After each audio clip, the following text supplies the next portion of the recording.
Portland, Oregon, the heartbeat of the Pacific Northwest. The locals say keep it weird, but today we're keeping it fast. That's IndyCar fast.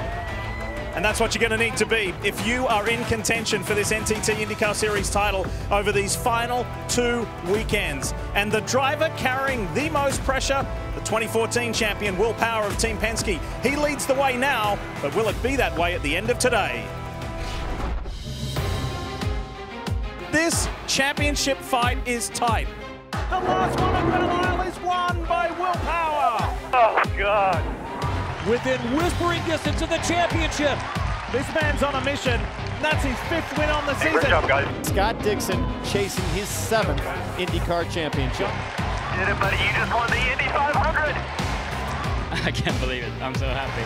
There has never been in the history of IndyCar competition a Spanish champion. Alex Palou is his name, and he is the first. It is the closest championship fight in the last 20 years. NBC Sports welcomes you to IndyCar Live, presented by Liberty Mutual Insurance. Oh, and what a day we've got for you today here just outside Portland, Oregon. It is beautiful. It is 75 degrees, and we are talking championship time. Hi, folks. Lee Diffie, along with a couple of drivers who have felt the full force of this track, Townsend Bell and James Hinchcliffe. Yes, the IndyCar Grand Prix of Portland is about to begin, and T-Bell, we're in championship mode. We are in the eye of the storm, and throughout this season, you've mentioned on a regular basis the word temperament.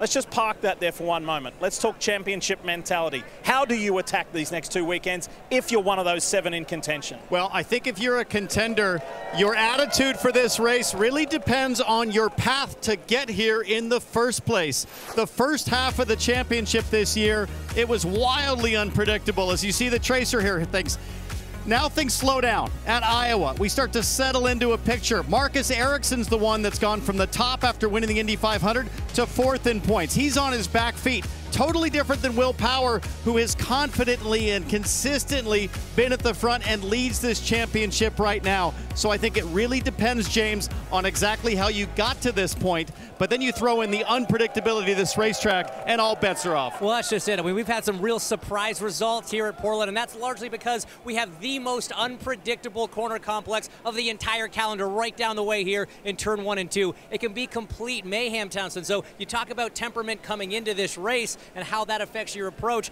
I think you have to think of your temperament after turn 2. Did you make it out unscathed? Are you already out of the race? Maybe you're going to pull a Scott Dixon, get involved, but still try and claw back a result. So there's kind of 2 phases of this race, I think. Get through turn 1 and then the other 109.5 laps. And will you still be vying for this championship in a week's time in Monterey, California? Let's get you up to speed with the big storylines, and we couldn't ask for it to be any closer. This is the closest championship fight in more than 20 years for 7 drivers who are still mathematically eligible to win this championship. That guy there on screen, Spain's Alex Palou of Chip Ganassi Racing. He's the defending series champion, and he will start 4th today. He had the most improbable victory last year and could do it again today. But the power team this weekend has been Team Penske, both in practice sessions and in qualifying.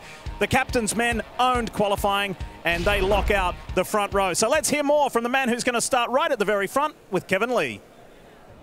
Lee Scott McLaughlin is going to lead the field to green here today, and he's one of those very much in the championship, but frankly, it's going to take a win and a little bit of help to get you there.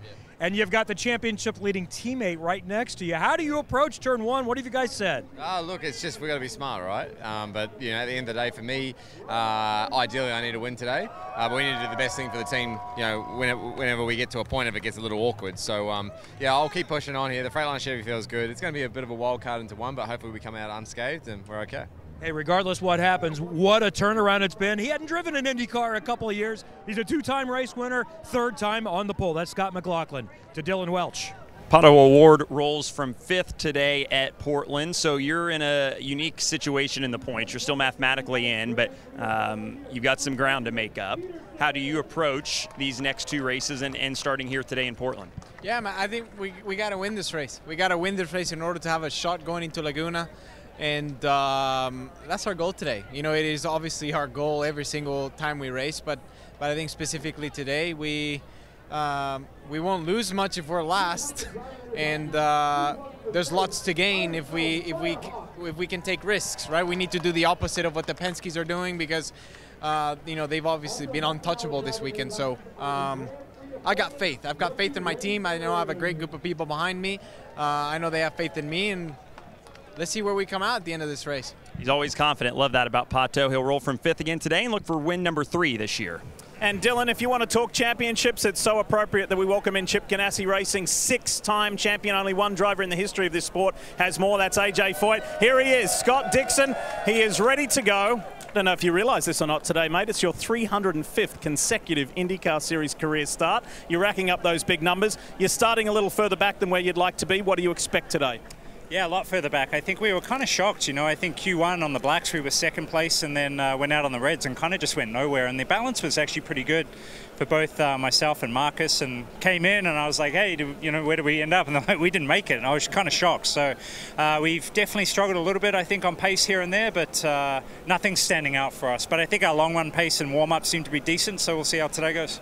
Scott, you and I first raced here over 22 years ago in Indy Lights. Let's role play. I'm Jimmy Johnson. I'm your teammate trying to figure out IndyCar. What advice do you give me about what to do in turn 1? I don't know. I'm probably not the best person to ask. You know, last year I didn't get it right. You know, I had to go back to the back of the field. I think we'll see a little bit different this year. They've actually put up a lot of kind of bollards and fencing that, you know, may create more problems because it may get onto the track. And we haven't added chicane to now, but even that protocol doesn't save you. If it goes yellow between turn 1, 2 and turn 4, you're going to be going to the back of the field if you didn't, you know, stay on track. So a lot of it relies on actually when the caution falls and how that's going to play out. I would say the best advice is actually make it on track through the track how you should, and then you'll have no stress. Yeah, that's the advice that the race stewards are certainly giving to all the drivers right now. But Scott, we come in here obviously thinking championship, talking championship. No one has more experience in that group fighting right now than you. So tell me, 6 in the bag, you're going for a 7th. Does it get easier? Like, is the mentality, are you more comfortable now than you were in the 1st or 2nd when you found yourself in this position? Honestly, you only remember the ones that got away. You know, yes, we've had lots of success and great, you know, championships, but, you know, I think about the 2007 with Dario where we ran out of fuel on the last corner. You know, it's scenarios like that, but, you know, excited to be a part of this. You know, I think the whole PNC Bank team and everybody at Honda, you know, it's great to be in this fight. You know, this is what we strive to do. We're only 14 points out at the moment. We can still do it. And I think the biggest thing about this team is they never give up. Yes, we're starting in a pretty bad position today, but we can make the most of it and try and come through. Nothing's over until it's over, man. You got to keep fighting. And there's no greater evidence of that than what occurred here just a year ago at Portland International Raceway between Scott and his championship-winning teammate Alex Palou. We wish Scott Dixon well and all 3 of the Ganassi drivers who are in championship contention as we get closer to seeing the green flag here in the Pacific Northwest. You're watching IndyCar Live, presented by Liberty Mutual Insurance. Only pay for what you need. Race fans all season long, grab your mobile device and scan the QR code on the screen now for a chance to win $25,000 from Hy-Vee. Scan the code and register at HyVdeals.com for your chance to take home the big prize. The grid was packed. It's been mostly cleared now. Great crowd on hand. Beautiful day in the Pacific Northwest, and we're getting much closer. It is time for opening ceremonies from Portland International Raceway. Ladies and gentlemen, at this time, we ask that you please rise and remove your hats as the Lewis and Clark Young Marine Color Guard presents our nation's colors.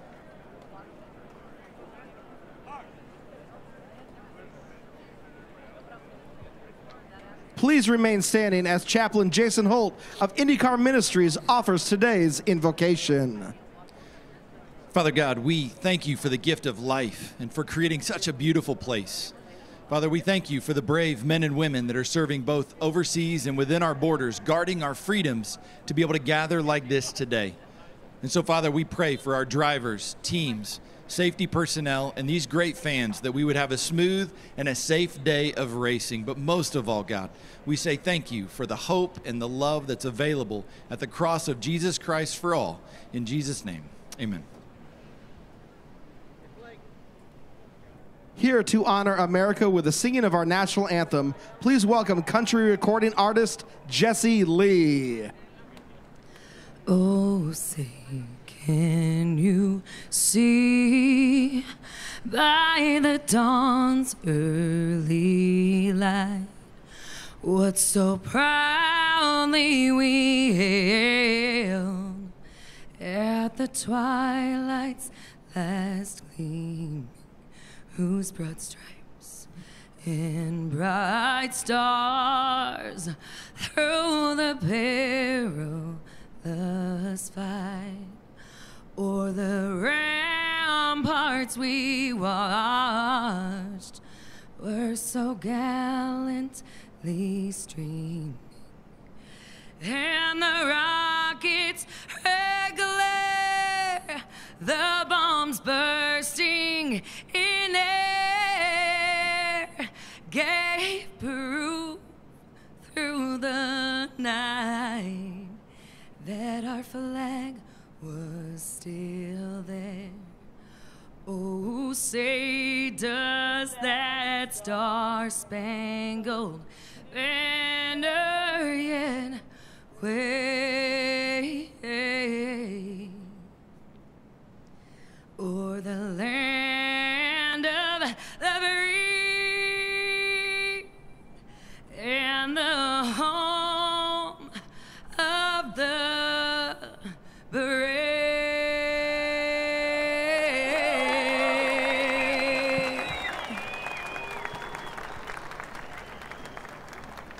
Let's hear for Jessie And that Lee means and her we are very, very close. 7 still alive for the championship. It's all to play for with 2 to go. Up next, we'll spotlight the affable and talented 20-year-old from Chicago who sometimes sings while driving a race car at 180 miles per hour.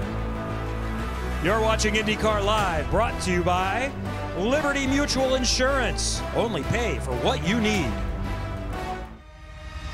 David Malukas having his best run in his IndyCar career. Look at him, look at him, get power, wheel to wheel, a veteran and the rookie. This kid could get on the podium. Mega job, man. Next car ahead is for position.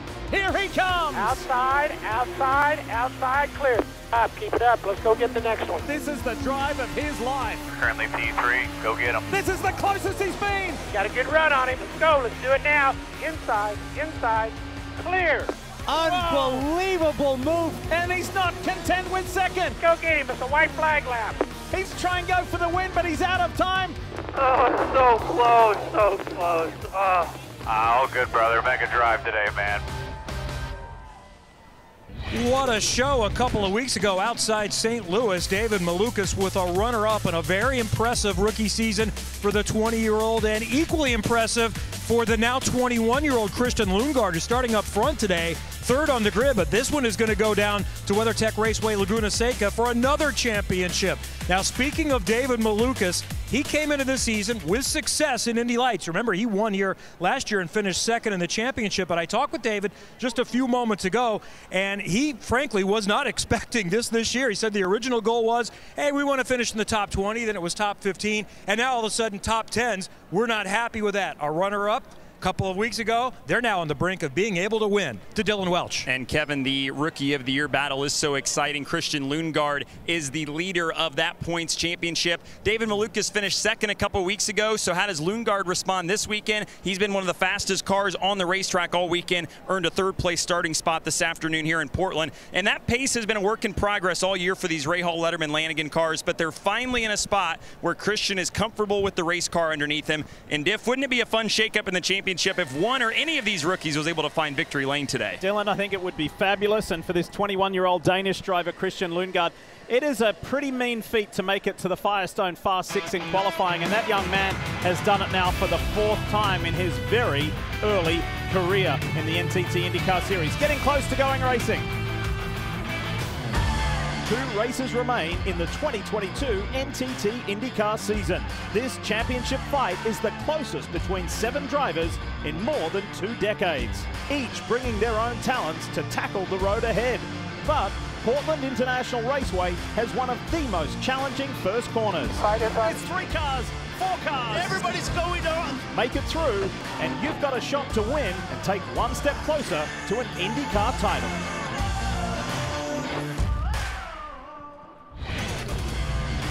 NBC Sports welcomes you to a beautiful 75-degree day in the Pacific Northwest, to the second to last round of the NTT IndyCar Series for 2022, the Grand Prix of Portland. 110 laps around Portland International Raceway, and a good crowd down there at Turn 1, which is the signature point on this circuit. It's where all the chaos happens. And speaking of chaos, look at how frantic the championship race is. 58 points blanketing the top 7 from Will Power to Pato O'Ward. It is all to play for with just 2 races remaining. We are in the eye of the storm, so to speak. This is going to be a turbulent 2 weekends, both here in Oregon and next weekend in beautiful Monterey Bay area in California. So the trip down the coast, it is going to be hectic for sure. Who you got your eye on, T-Bell? Well, for me, the Penske drivers are the strongest this weekend, but number 26 here, Colton Herta, this guy's exciting. 7 wins in his young IndyCar career, all on road and street circuits. He wins about 16% of the time, and there are at least 3 different F1 teams watching this young American. Potentially, this could be the next American driver in F1. Colton Herta, one to watch. What will today be like for the young Californian? We are about to find out as we go trackside for the command. Ladies and gentlemen, it's time to give the command for the Grand Prix of Portland. Please welcome your Grand Marshal, former National Basketball Association player for your Portland Trail Blazers, Martell Webster. Now, Portland, I don't know if you checked, but last time I checked, the temperature matched one of the greatest years in Portland history. It's 77 degrees out here. Now, with that being said, if you don't like volume, put your earplugs in. The greatest lines in IndyCar Series history is, drivers, start your engines!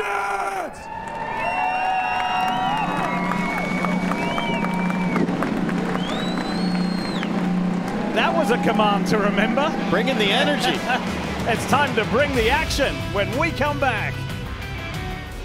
When you want to talk about speed, let's talk about the man who won the 100-meter men's world championships right here in Oregon just a few weeks ago. That is Texas' Fred Kerley.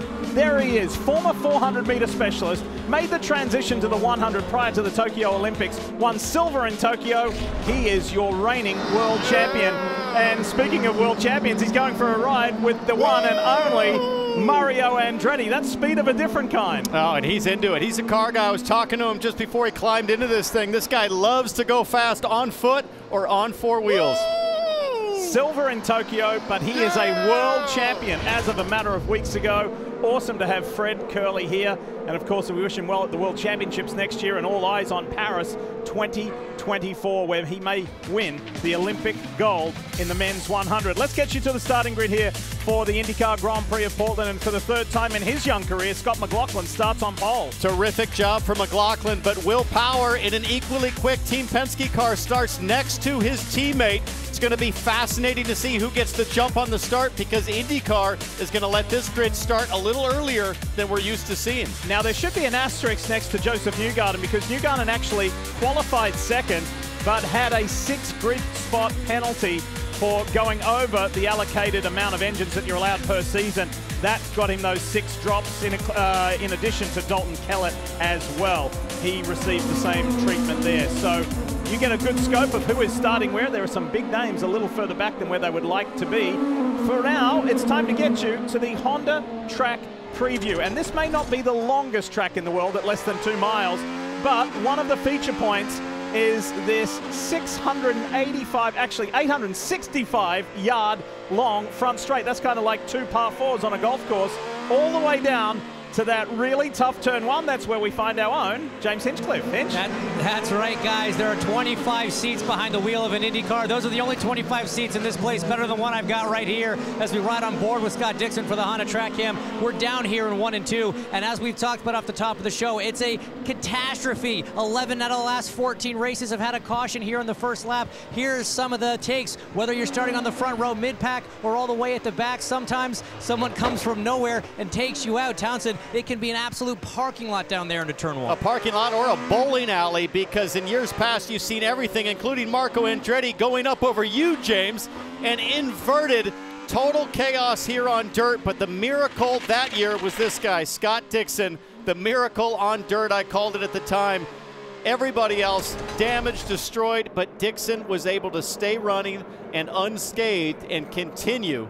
All right, so this has been a big talking point. Where do they go? Where is the acceleration zone for the guy in the black and blue Freightliner Chevrolet, Scott McLaughlin, alongside his teammate Will Power? The drivers wanted it further back up towards turn 12, and race control said, okay, that's what you want. We're going to give it to you so you can spread out a little bit more, hopefully to avoid the big pile-up. We're ready. Just 2 races to go. This is the Grand Prix of Portland. Let's go. I thought Will Power would get a jump, but it's Christian Lundgaard in that white and yellow car. The rookies looking to the inside. Hinch, here they come. Here they are, guys, 3 wide. Everyone trying to make it through. I see Colin Herman contact with Felix Rosenquist. 3 wide through turn 2, but amazingly, everybody gets through that first corner. We're breaking a trend here, but the lap's not over. Let's see if they can keep it tidy for another 10. I don't believe what I've just seen.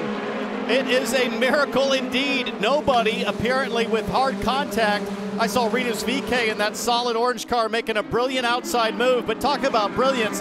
The rookie, Lundgaard, as cars are off track in the back, that's Grosjean in the yellow and red DHL car. Trying to keep that Infiniti Autosport Honda under control. Look at it slipping and sliding on the dirt and grass. Grosjean's back on track. Rejoins behind Marcus Ericsson.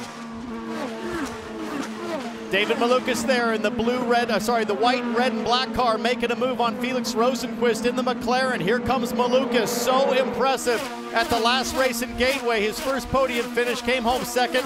It is rookies on the charge here in Portland. Christian Lundgaard is up to second. Hinch, what do you see?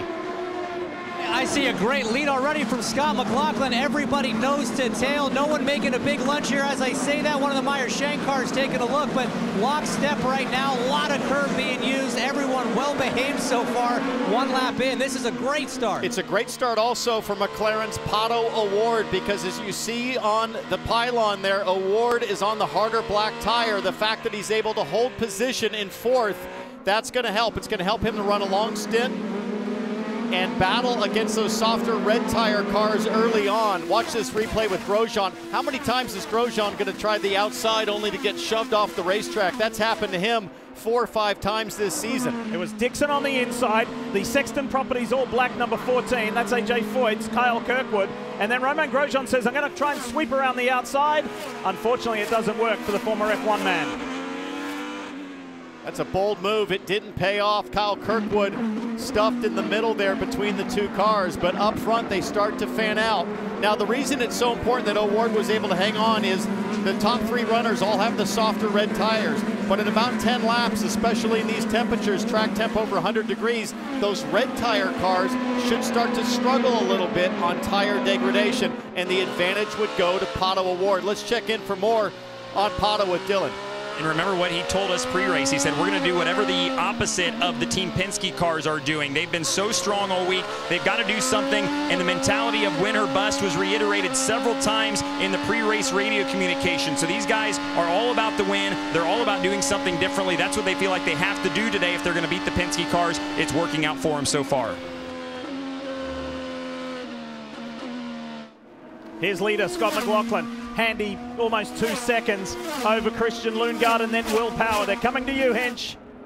I mean, the lead that Scott McLaughlin have is not a surprise with the pace we've seen of these Penskes. The big surprise is this man right here, Joseph Newgarden. He has fallen back to 10th, under attack now from Graham Rahal, who's going to get that position, guys, on the outside of turn 1. Obviously, he's on the primary, Rahal on those softer alternates, but very surprised to see the number 2, Hitachi Chevrolet falling back from that 8th place starting position. Well, this is the man who led 38 laps last year, Graham Rahal, in the Quartz Engine Oil Honda for Rahal, Letterman, Lanigan Racing. Graham is up to 10th place now and on a charge. How about his young teammate, Christian Lundgaard, sitting in between the 2 Penske Chevrolets. Awesome effort, great start on the attack, and he's not daunted by the company that he's surrounded by. And just a few back, David Malukas, the next rookie in the order, battling Lundgaard for that Rookie of the Year championship. There is David Malukas. How impressive has he been this first IndyCar season? He just continues to strengthen race to race. Only 4 laps in, but you just know this thing is going to be fierce all the way to the end. Hinch, they're back to you. They sure are, and it seems like we got a little bit more space in between. And right now, I'm just trying to look at how these cars are handling. I see a lot of cars looking a lot better than they did in practice yesterday when I was down here. Not as much movement out of the rear. I think these higher track temperatures, higher air temperatures have moved the balance a little bit to the back, more rear grip, less front grip, so we're not seeing all the saves and elbows flying out of the cockpit that we saw standing down here yesterday. How about the race leader, 29-year-old Kiwi Scott McLaughlin, in his second year in the NTT IndyCar Series? This is race number 16, and this guy has led 8 of the 16 races, including the last 4 in a row. He is finishing this season off strong. He knows he needs to win here to keep himself in the championship. There's a little bit of a caveat to that. He's racing his 2 teammates for the title, but it is a fair fight to the end. You're watching NBC's coverage of IndyCar, brought to you by Quartz Engine Oil. Keep your engine running younger for longer. Proud sponsor of Rahal Letterman Lanigan Racing. Honda, an official vehicle of the NTT IndyCar Series. And by NTT, official sponsor and technology partner of the NTT IndyCar Series. As we welcome you back, 103 laps to go here in Portland. Every lap thus far has been led by Scott McLaughlin in that Freightliner Chevrolet for Team Penske over Rahal Letterman Lanigan's Christian Lundgaard. Another Team Penske Chevy up there, Will Power. That's Pato O'Ward in the orange and black Arrow McLaren SP Chevy leading the defending race winner and defending series champion, that Ridgeline Lubricants bright green car in the background. That's Alex Palou. O'Ward still on those black tires, the harder compound like we talked about. Palou on the reds as you see the Firestone telemetry. We're not at the crossover point yet where Pato O'Ward should start to be advantaged with those harder tires lasting longer and the red tires starting to fall off. So we'll keep an eye on the lap time as you watch the telemetry lower left. O'Ward 170 miles an hour plus 175, almost 180 going into those fast 2 corners to complete the lap here at Portland. No fuel save, so it is full tilt, pushing as hard as he can as Taylor Kyle, his strategist, watches on and analyzes when do you bring this guy in. On the harder black tire, you're going to run him long. And here's one of the big challenges, guys. Oh, you're back. Nice to be up in the air condition. You guys have quite the gig up here. Why are you sweating? It is Why warm are you out dirty? there. Let me tell you how warm it is for these drivers in these race cars, and it's going to affect the tires. And you were talking about it, Townsend, but what was so interesting is in warm-up yesterday after qualifying, when normally teams will run full fuel, long stints, try and get a sense of the degradation, not one car ran the red alternate tires for a single lap. That tells you that everyone thinks it's going to be the preferred tire, but no one truly knows what those degradation numbers are going to be and when that crossover point is. But everybody up front, the top 3 cars, will be watching, along with the rest of the field on reds, exactly what Pato O'Ward's doing here for lap time, because he's in relatively clean air. He's not that close to power. And that last lap for O'Ward was a 1:05. Meanwhile, McLaughlin and Lundgaard, Kevin, at a 1:01. So the question is, when does the crossover happen? And some have told me the crossover does not happen, that if you have a sticker set of alternates, the red sidewalls, they're still better because of the lack of tire degradation than the primary Firestones even late in the stint. So with no yellow, which by the way, no one expected. They all thought we're going to have fuel saving, but at this point, everybody's going hard. It's a 3-stopper. You could come in as soon as about lap 13 and still get it done on 2 more stops, but to be safer and to give yourself some options, you'd like to go a little bit further. So it's all based on lap times. Are you still going good? Then you stay out a little bit longer and give yourself some options. We've had one diver so far, Simon Pagenaud, who is running near the back. Let's give some props to the biggest movers in the field thus far. 2 cars back from the one we're riding with. This Arrow McLaren SP Chevy of Pato O'Ward is David Malukas, the rookie, made up 4 from the start. Devlin DiFrancesco, a fellow rookie, he made up 4 from his starting position, and Connor Daly up 3. Likewise, Elio Castro Neves and Scott Dixon. But McLaughlin continues to eke out an impressive lead, 3 seconds over Christian Lundgaard of Rahal Letterman Lanigan.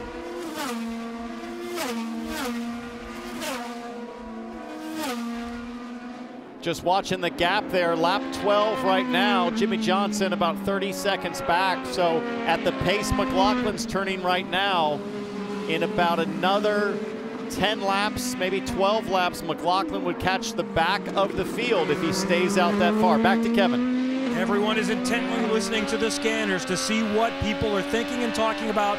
Well, let's listen into the 3 radio. You're doing really good pulling away here. Tires conserve. Make sure you keep it underneath you. Okay, we'll start looking for a fuel code 50.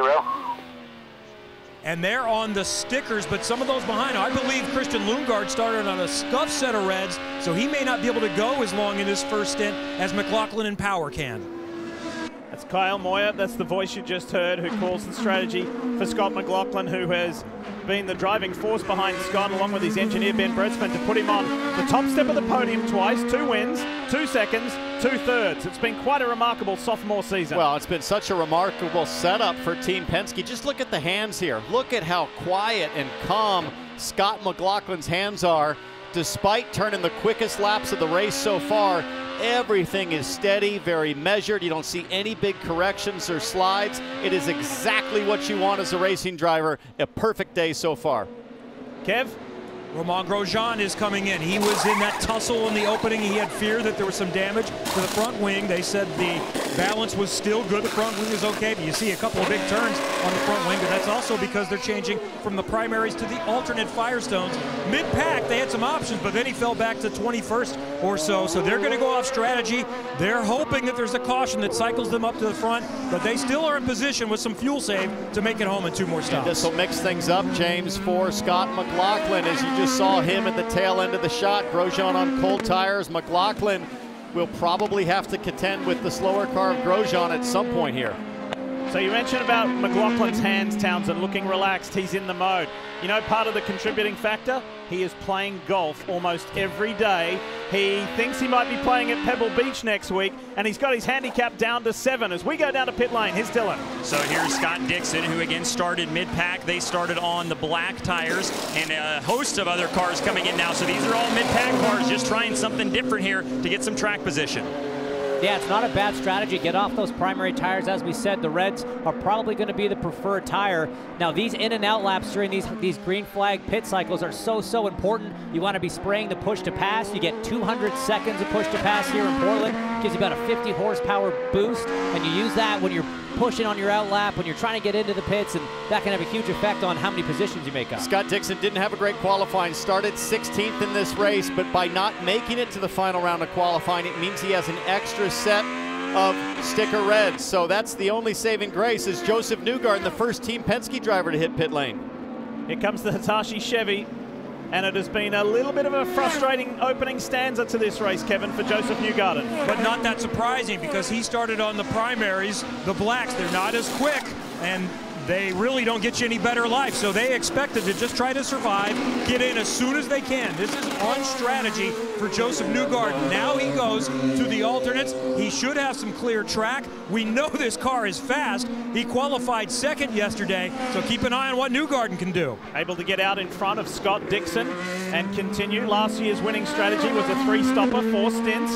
That got it done for Alex Palou when he came from the back to the front. But a very different race last year compared to this. No yellows yet, as opposed to that craziness in the opening 3 turns from last year.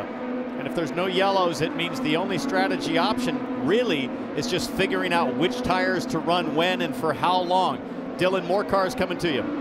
So here's Alex Palou. He was on the red tires, started on the reds, and so they'll come in here and make a change as well for Palou. He's been pretty happy with his race car. Sticker set of blacks going on. VK is in as well, a little bit further down pit road.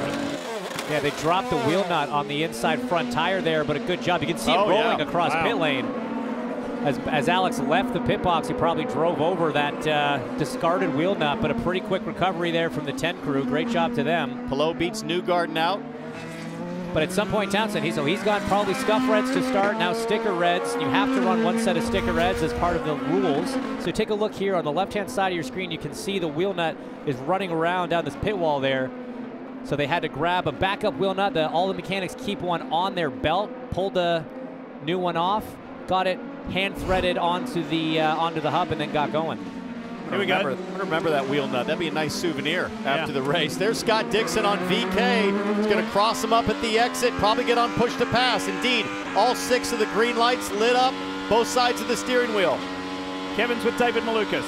He started on the alternate, so he's going to go to the primaries this time around. Malukas said the car is pretty good. He's got some traffic as he mixes back out. Colton Herta there, you see in the black and yellow Gainbridge car. He said, my car is great. Remember, he brushed the wall in qualifying. They fixed it, got him out to qualify 7th, but he said that even in his fast lap, the car was bent. He thinks it's really good today.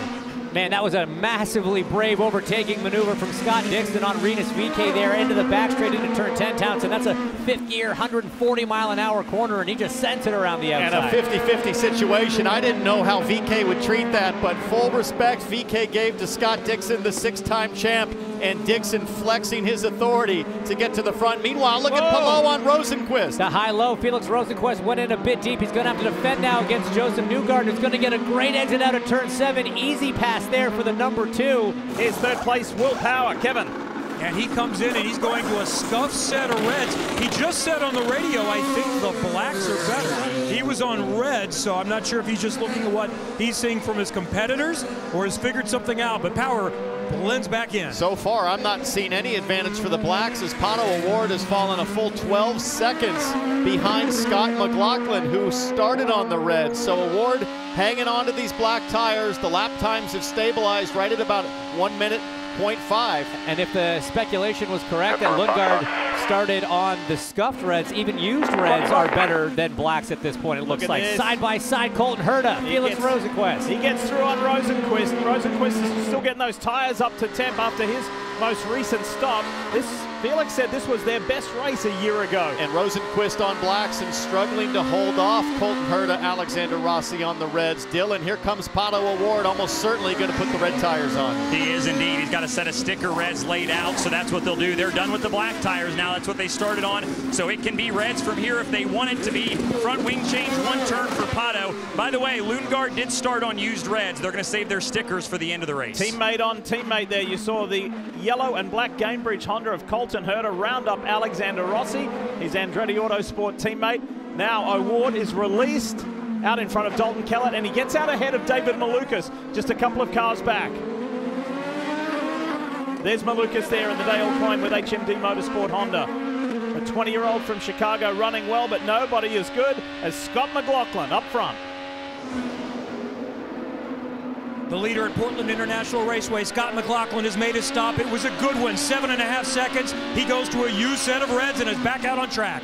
So there is some frantic racing going on a little further back, Kev, headed by that green car, that Ridgeline Lubricants Honda for Chip Ganassi Racing of Alex Palou. Then David Malukas, the Hitachi Chevy of Josef Newgarden, the Gainbridge Honda of Colton Herta. Boy, it has been hectic, and here's Herta on Newgarden. Thought about it, thought twice. That's a tough corner to try to make an outbraking maneuver into turn 4 there. It's a pretty quick entry. Colton Herta thought the better of it, but these two have been trading back and forth, and now Dylan, Christian Lundgaard, the leaders in the pit. He is indeed. They're going to take off a set of used reds, put on a set of another used reds, and a little delay on the fuel there. Just getting the nozzle pulled out of the car, but another set of used reds that should stay for Lundgaard. Where does Lundgaard blend out? Will Power and Scott McLaughlin already pitted. Here comes McLaughlin. Where's Power? Could get close down here in turn 1. There goes Power. Not close at all. You saw in the bottom box too, Josef Newgarden execute a move on David Malukas. That was pretty swift. Good work. So Newgarden gets himself back up into the top 10. There he is. And Herta is lining up a shot on the young rookie. But James, just think about how painful that fuel hesitation was. That was probably a second and a half, and that can make the difference for track position as the Andretti drivers of Herta and Rossi continue to just dog David Malukas. Herta the inside of Malukas there. What a brilliant move. Man, David Malukas hanging on those primary tires, nowhere near the grip that the alternates have. Now Alexander Rossi is trying to light up the Dale Coyne driver. So yet to pit, Graham Rahal, who leads the race. Get Malukas if you can. He's on blacks. Get him if you can. Get him if you can is the call. Get Malukas. He's on those primary harder compound Firestones. Rahal is in, so that leaves Eilert, Ericsson as the only two, and Sato, the only cars yet to pit. And Graham Rahal started on used red, so he's still got stickers to go. In fact, a couple of set of stickers to go later on. David Malukas losing another spot there to Alexander Rossi into 10. Now Scott Dixon's trying to line up Malukas. Lots of back and forth. This is really showing that I don't think Will Power's wrong. I don't think those black tires are better at all. Here comes Dixon inside of Malukas. So Dixon forward. And in an all-green race, if you started on blacks and did a short stint in terms of aggregate pace, that's the strategy. So potentially an advantage there for somebody like Pato O'Ward, who is only 7 seconds now back of Lundgaard. But when all this cycles through, fellas, Scott McLaughlin is going to have a very tidy lead over his teammate, Will Power. So we're still waiting on Eilert until now. Eilert hits pit lane, and then Marcus Ericsson will be the last to pit. And it's going to come out with the Freightliner Chevy with a handy lead. Dylan? So here's Callum Eilert, who stayed out longer than anybody, and he will come down here and make his stop. He started on the red tires, so I believe they're going to go to the blacks here. And they've had a good solid weekend. Pace has been good, just trying to make sure that they can finish the deal here and get a good result to match that pace they've had. This is going to be a critical blend here, guys. Coming out in the thick of it, Hinch. He is, but he's on cold, harder black tires. Watch Dixon should be able to drive by pretty easily. It's a tough place to do it. Like I said, it's not a huge brake zone, and he didn't want to just fire it down there from that far back. Look at the back of Eilert's car, Squirrel. Eilert doing a brilliant job to defend. Dixon could try to shove it in right here. You can see he already took a wider line entering 6, trying to focus on the exit. Here he goes, big lunge into turn 7. Nicely done, and lining up for a shot too is Rinus VeeKay. That all-orange Bitnile car squeezes through. Credit to Callum Eilert for checking his mirrors on that one. That was from pretty far back, as Rinus VeeKay is now going to look into 10 on Dixon. Oh my! That's at about 140 miles an hour. And that's the second time that Dixon has closed the door on VeeKay. VeeKay might start losing patience.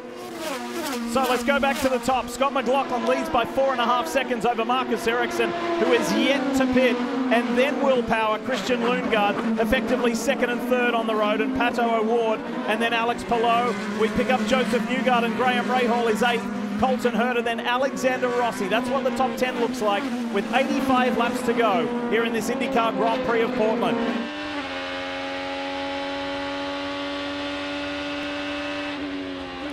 All right, so this is the pit time differential on that green flag pit sequence that was so crucial. You see your in lap, the time on pit lane, the time in pit box, and then your out lap. Not a huge difference on the in lap, only a 10th. Time on pit lane, that's the driver controlled acceleration and deceleration, but the time in the pit box, guys, the thirsty threes of Scott McLaughlin's crew, Team Penske, 3.1 seconds faster. And again, credit to Lundgaard, only half of a 10th off of McLaughlin on that out lap. The driver segments were very close, but a 3.5 second swing. And that was the fuel plug in for Lundgaard. We saw the delay. We saw the fueler get hung up trying to remove the fuel hose, and that made a huge difference there, especially under green conditions. Those numbers brought to you by and powered by NTT. He came in about 3.5 seconds behind Scott McLaughlin. He currently runs about 7.5. The math checks out. It'll allow Power to get around him, and that's a tough break there for the 30. This My Jack Shield cleanses Honda of Christian Lundgaard. What a day. What a year it's been for this 21-year-old Danish driver. He's enjoying his time in America.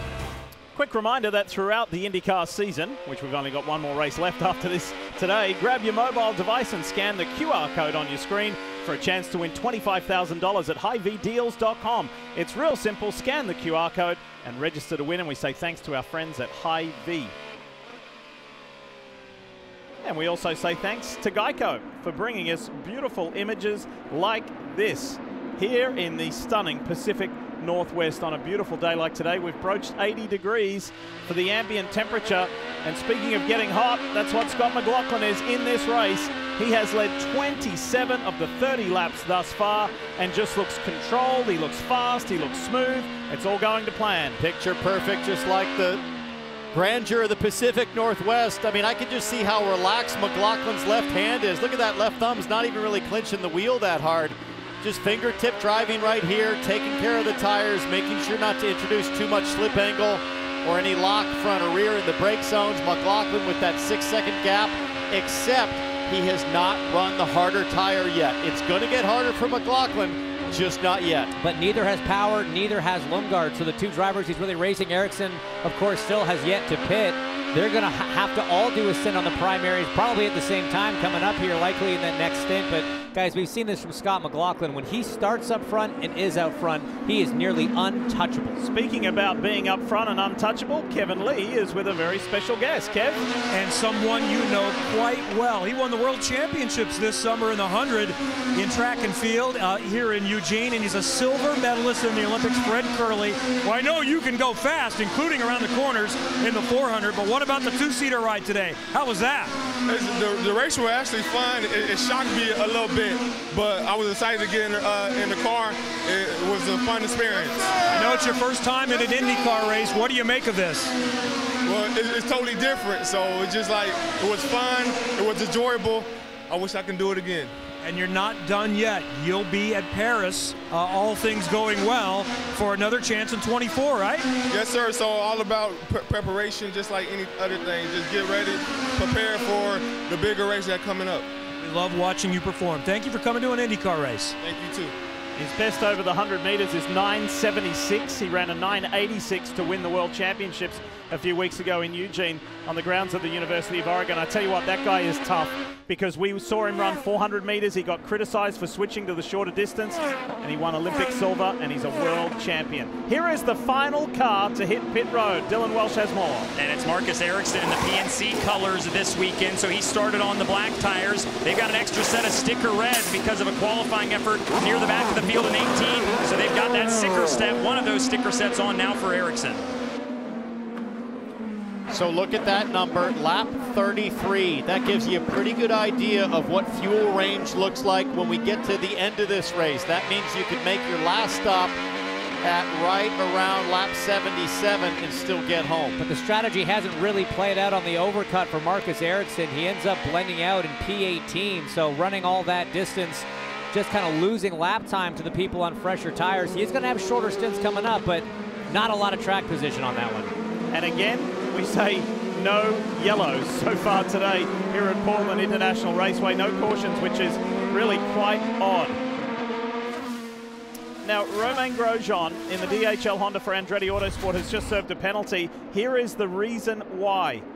Okay, so he goes through the signs and does not come back around and complete the correct follow-through. He should have gone further to his left and zigzagged throughout that chicane, that temporary chicane, and then come back on.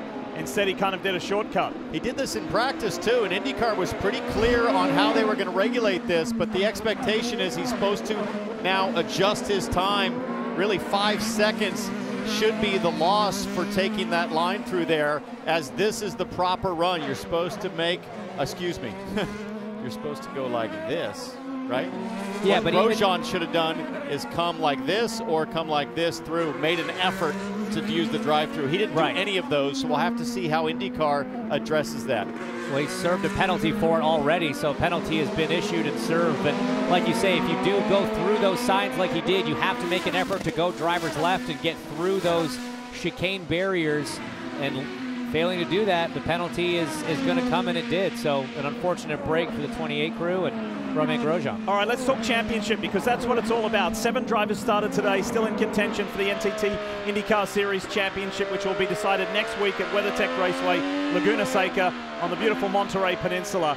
The man leading the race, Scott McLaughlin, has come from 6th in the championship points and some 54 out to now vault himself to 4th and only 40 behind this man here, Will Power, in the Verizon 5G Chevy. Championship is still alive for the race leader, Kev. And we heard a communication. I mentioned that Will Power said the blacks are better when he came in for his last stop. We talked about that. He's still talking about it on the radio. Let's listen. No idea why we would go red for the dent. Got it, copy. All good here. Don't give up position to lung guard for fuel. Yeah, copy that. And he made that mention, the blacks are better, when he was about 10 seconds away from his stall, so there was no time to be able to make the change back. So they're on the used reds this time around, and I think you expect to see Power trying the blacks. Most everybody thought the red was going to be the preferred tire, the softer tire, which should last long enough. There is no evidence to suggest to me, James, that the black tire is better.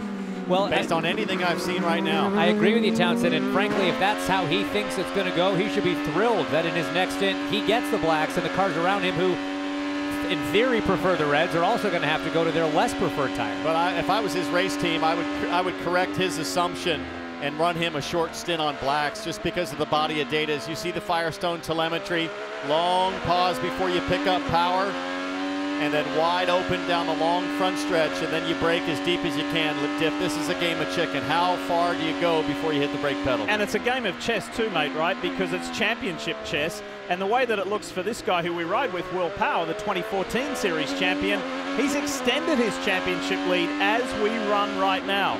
But a long way to go. We're not even halfway through this Grand Prix of Portland.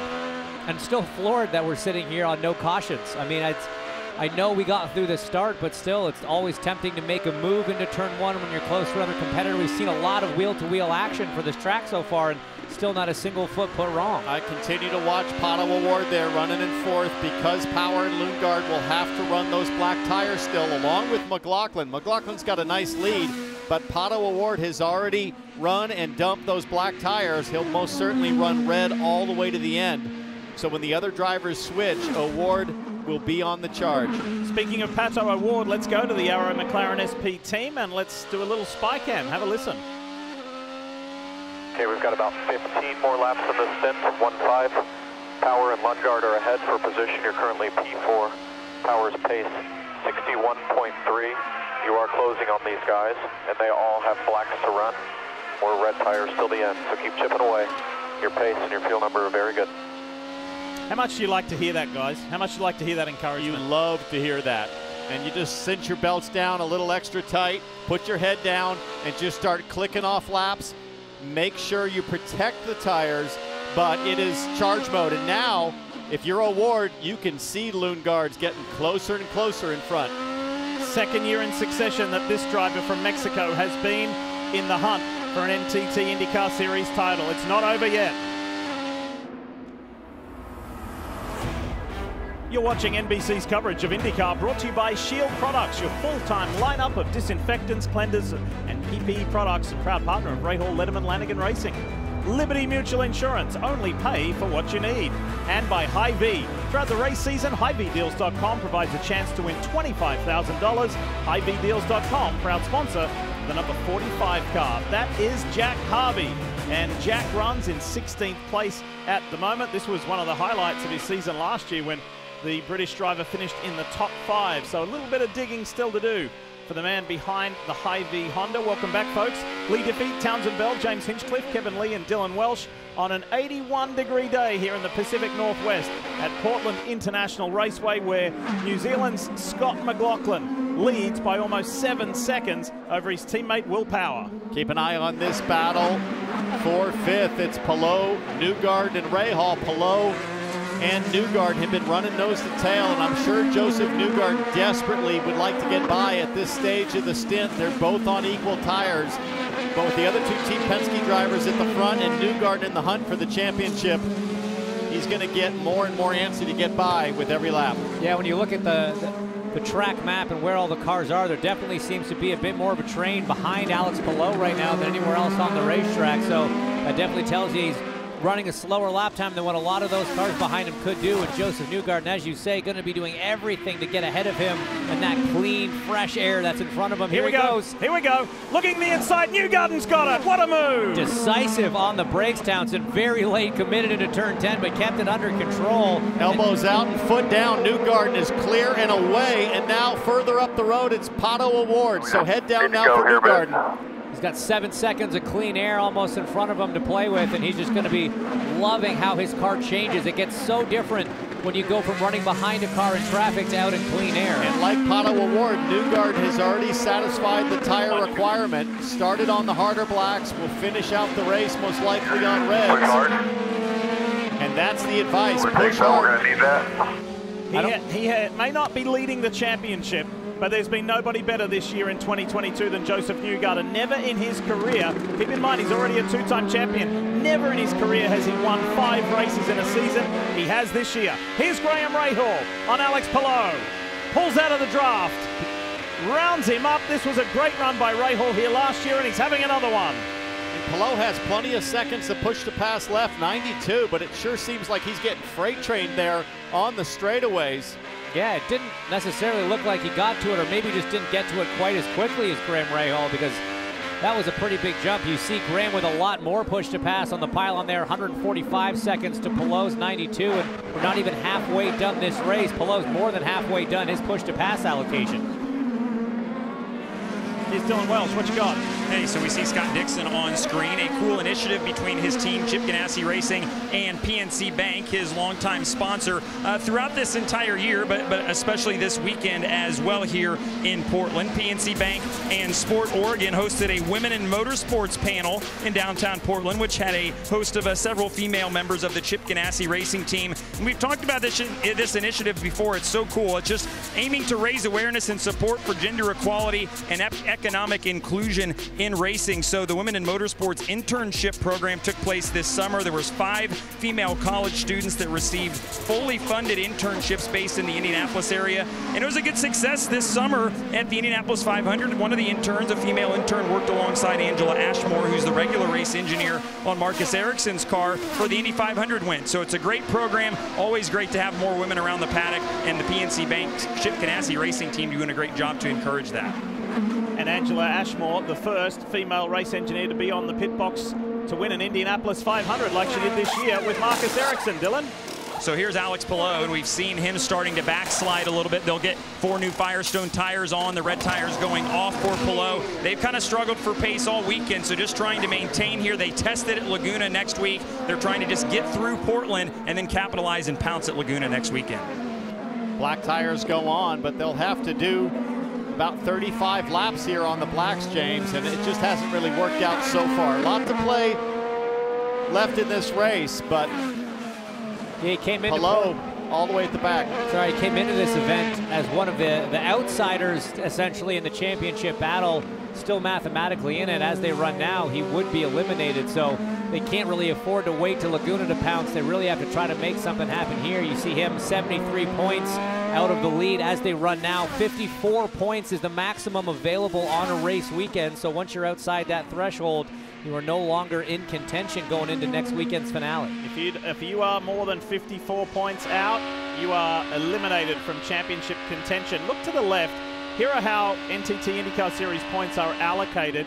You get a bonus point for the NTT P1 award for the pole position. You get a point for lap led, and you get 2 points for the most laps led. And you get 50 for the win.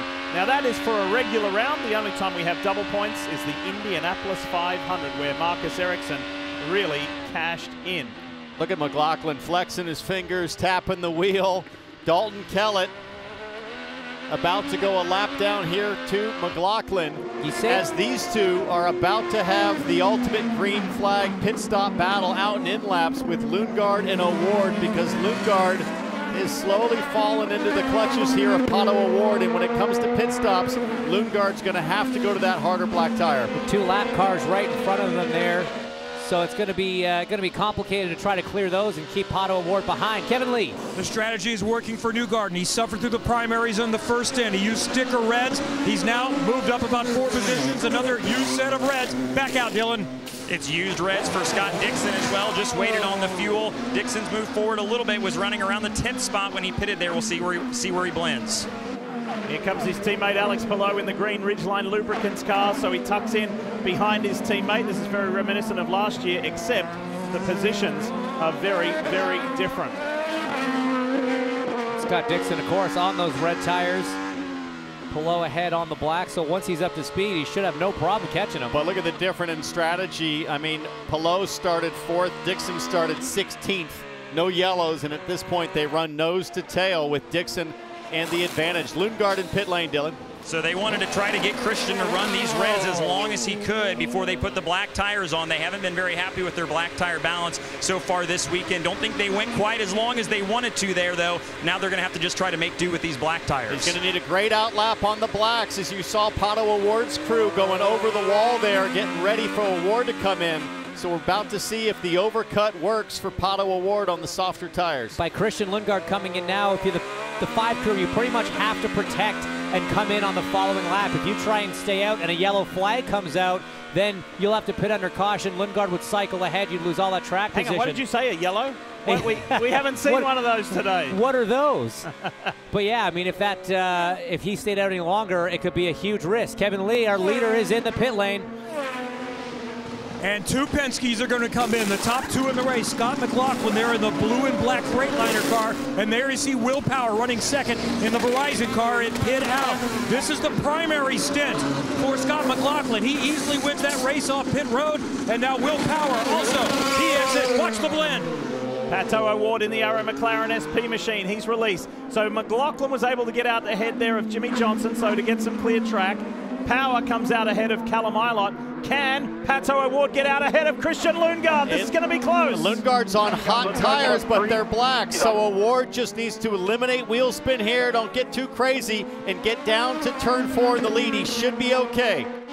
It might come down to a battle out of turn 7. Who can get the traction down and on the push to pass the fastest? But you can see this pit cycle, the overcut by the 5 crew. Looks like it's worked, Townsend. One more corner to go here for Pato O'Ward. This is the hard one. 7 on cold tires. The right-hander, Lundgaard, has a good run as Connor Daly comes to pit lane. It just looked like a small fire in the Buckeye in the fuel nozzle of Connor Daly's car. Maybe I missaw that, but... No, you did. I saw flames there in the Buckeye too, but O'Ward survived. So now Lundgaard really has to just try to hang on to the tail end as you see what happens to Connor Daly. Big dribble of fuel there, and look at that. Off he goes. I know it looks dramatic, guys, but that's not something that the teams panic about too much. A fire that size is not uncommon. It just burns itself out quite quickly. It also helps warm up the right rear. Yeah. Not necessarily the way you want to do that. Marshmallow. Pato O'Ward has survived the challenge from Christian Lundgaard. The Arrow McLaren SP Chevy up against the Rahal Letterman Lanigan Honda. Power to O'Ward at the moment. You're watching NBC's coverage of IndyCar, brought to you by Hy-Vee, proud sponsor of Rahal Letterman Lanigan Racing. Hy-Vee, making lives easier, healthier, and happier. And by People Ready, the official staffing provider of the NTT IndyCar Series. We're back on a beautiful day here in Portland, Oregon, and it is looking even more attractive for Scott McLaughlin of Team Penske. He has won twice already in his 2nd season this year. Could this be win number 3 and keep himself in championship contention a week from now at WeatherTech Raceway, Laguna Seca on the Monterey Peninsula? We spent some time yesterday with McLaughlin, just chatting casually after his pole position, and along came his teammate who happens to be chasing him, Will Power. He was drinking a green tea. We had a little discussion about tea versus coffee, and McLaughlin said, just seeing what Will does in qualifying and you know who he is. He's an Indy 500 winner, a champion. I tried green tea because I thought I might have been missing something. It didn't work. That was in the depths of his inaugural full season last year. McLaughlin said really struggling, willing to try anything. But McLaughlin also told me, James, that he hadn't really appreciated how long it was going to take him to learn to left foot brake in an Indy car. Racing in the touring cars all those years, primarily a right foot braker, and it's something that doesn't just come automatic, especially the brake release. Say in a corner like this is where McLaughlin said he was really trying to improve, was learning the subtleties of the brake release with the left foot. You just don't learn it overnight. No, it's a huge, huge part of a driver's craft, and a lot, it just comes with repetition. It's like anything, Townsend. You need your 10,000 hours, you need your 10,000 reps of hitting that brake pedal with your left foot and all sorts of different kinds of corners to really get that feel that separates you from that last few tenths of a second. And now, I don't think there's any doubt about how well his left foot's working. And it also happened in the virtual world. He said he had to train himself on the simulator as well to do it, to get ready for the race car. There's no virtual world here. This is real world stuff. Christian Lundgaard, who we ride with, the Shield Cleansers on board, up against Joseph Newgarden in the Hitachi Chevy. It's Rahal Letterman Lanigan versus Team Penske. And it's red tires versus black tires. Joseph on those softer tires, super close through turn 12 here, Townsend. He's going to have a really good shot at it into turn 1. Perfect exit for Newgarden. On push to pass with coaching from the pit box. Lundgaard defends to the inside, but Newgarden switches him up. Nice work, nice work. Another one done. And in comparison, Newgarden is deficient on push to pass in comparison to Lundgaard, who tries to attack and counter-attack. That was a classic Joseph Newgarden move. We used to love that one back in the day. Always a game of chicken. Who's going to break later? In the case of Newgarden, he went for the shake and bake prep. Out comes Ericsson, right being Rosenquist, bottom box. They're wheel to wheel. Who's going to give in here? I think Ericsson's going to have to. On the colder tires. And now David Malukas is showing up on the cold tires of, Marcus Ericsson side by side through turn 5. Just doesn't have the grip to hang on to it. The rookie from Dale Coyne Racing with HMD now through in the black and red car. Doesn't it feel like Malukas showed up at this weekend fresh off his first podium, and he's driving with authority, he's driving with aggression. There's a little extra fire, and that's what Dale Coyne, his team owner, he wanted to say. He said he wanted to see more from his rookie driver was aggression, and Malukas showing that today and chasing Lundgaard, who's about 8 positions up the road, 10 positions, and they're battling for Rookie of the Year. And Malukas, at this point, half distance, doesn't want to see Lundgaard get any further into the distance. Yeah, keep an eye on the gap between Will Power and Pato O'Ward. About 3.5 seconds. So just keep watching that on the left-hand side of your screen and see if that changes. Can O'Ward make inroads on Will Power? 3 Chevrolet powered cars. In fact, make it 4 Chevy powered cars in the top 4 positions. VK on Palou. Down the inside in turn 7, pretty textbook stuff. Again, the red tires versus the blacks. Good job, there. go. Gives him the advantage on the brakes. Pretty clean move there. Colton Herta had just got by Palou as well. And look how quickly both of them are starting to pull away from the 10 car. Take you back and show you David Malukas versus Marcus Ericsson. We talked about how difficult it was to pull a move off in that corner, but he had to capitalize on the warm tires he had versus the cold tires of Marcus Ericsson just coming out of pit lane there in the blue and orange car. What happened to Jimmy Johnson here? American Legion on board out of turn 6, just a little bit of the right rear into the grass, but touches absolutely nothing and maintains the record of spins without contact. A little bit of spiritual inspiration from Danny Sullivan there. Man, look at the commitment of Scott McLaughlin there, using every inch of road heading into turn 10. So Johnson continues. Meanwhile, Scott McLaughlin is growing his lead to 5.3 seconds over his teammate Will Power. You can see the red Verizon Chevy in the background.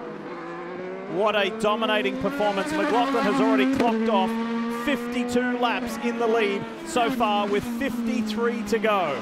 What a dominant performance. Just looking at Pato O'Ward there. This is his opportunity to close on Power and McLaughlin.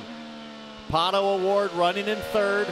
McLaughlin and Power on the black tires. This is the slower part of the race in theory for McLaughlin and Power. So this is O'Ward's chance to close that gap before the final round of pit stops, which will come right around lap 80.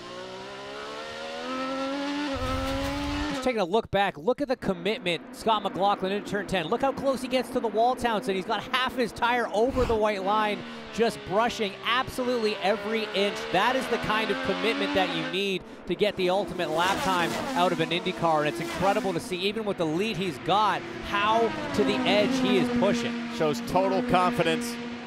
There's a good comparison. You can just see how much narrower Graham Rahal runs the entry with Alexander Rossi in tow. Full tire width narrower.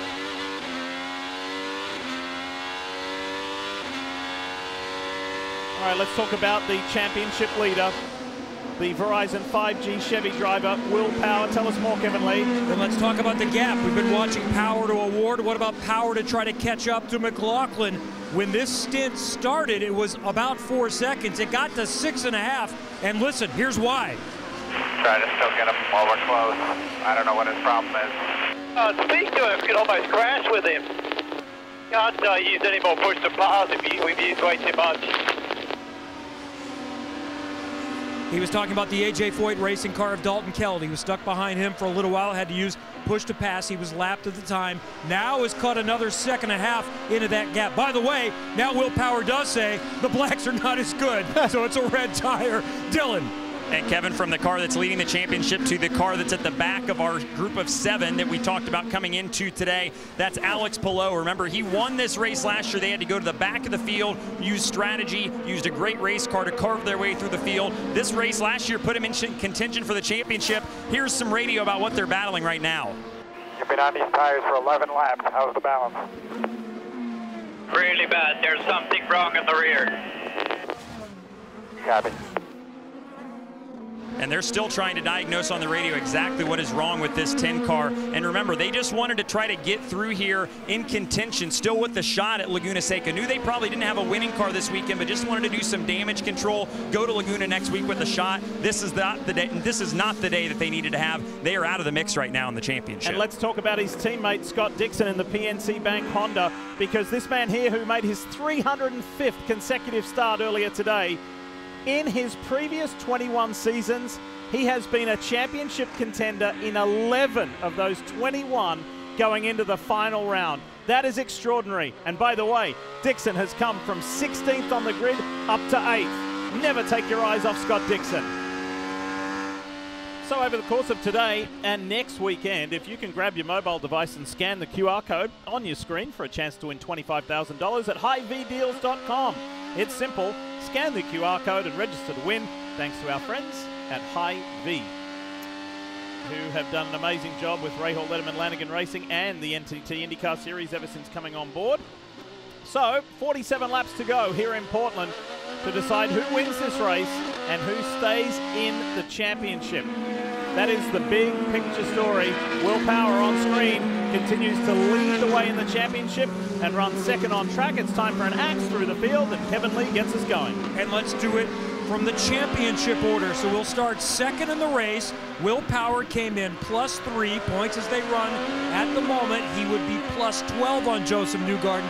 Now, there was a mathematical scenario where Power could wrap up the championship today with a win and a lot of help, but he wasn't thinking about that at all. He said, I honestly will be quite happy if I just get to WeatherTech Raceway, Laguna Seca next weekend with the lead. That's a more straightforward race, and I'll feel great about my chances. Behind him in the championship is his teammate Joseph Newgarden, who's running 4th in this race. Remember, he had a 6th grid spot penalty for an early engine change. So even though he qualified 2nd, he had to start 8th, and that's less than ideal. He didn't have an extra set of reds, so moving up 4 spots keeps him very much in the game as things stand moving into next week. And obviously, the race car is really good, so Newgarden may not be done moving forward, Dylan. And another guy who's moving forward slowly but surely is Scott Dixon. He runs in the 8th spot on the racetrack, 3rd in the championship right now. And remember, that qualifying effort of 16th, not great from a starting position standpoint, but it does give them an extra set of sticker red tires, the softer compound. That's laying in the box. Next time Dixon comes to pit road for their final stop, have to imagine they're going to throw those brand new red alternate tires on, Kevin.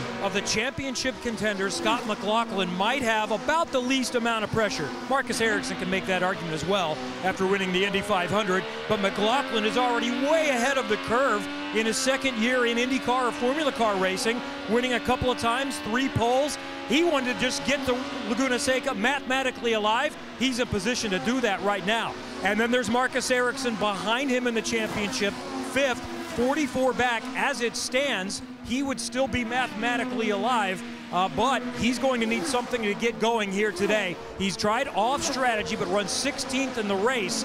He does have a set of sticker reds to get to the final stint, so he might be able to move forward a little bit and put himself in a Hail Mary chance for next weekend, Dylan. Important stint right now for Pato O'Ward. He's 3rd on the racetrack, 6th in the championship standings, but the 2 cars ahead of him on track right now, Scott McLaughlin, Will Power on the black tires and sliding back to him. You can see Power in front of Pato there. They're telling him on the radio, go get these guys. You're half a second quicker than Power. Track him down here while they're on the black tires and they're on the reds. Make a move here. Try and at least get to 2nd. They've got another set of reds that they'll put on as well. And at the back of our championship contender list is Alex Palou. Just talked about the struggles that he's had and battled all weekend long, quite frankly, and they've continued today. Thought that maybe this afternoon was going to be a little bit better for them with the temperatures warming up. Felt like their car was in the window a little bit better under those conditions, and it just hasn't been the case. So the latest diagnosis they think maybe is an issue with their tires, just balancing out their setup on this race car. So regardless, not been a great day for these guys. They're going to try to make up just as many points as they can here and give themselves a chance when they go to Laguna next weekend. By the way, still give him credit and a pat on the back for Alex Palou, because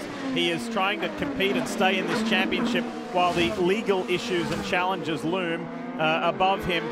His legal team and Chip Ganassi Racing's legal team won the 1st round of mediation. Unfortunately, unsuccessfully, they'll go back to the table again while they try and resolve his contractual situation. Well, no mediator is going to be able to sort this out. The battle between Pato O'Ward and Team Penske. O'Ward continues to close on Will Power in front. Meanwhile, the next car in front of Will Power is the 48 of Jimmie Johnson, a Chip Ganassi Racing teammate to Scott Dixon and Marcus Ericsson.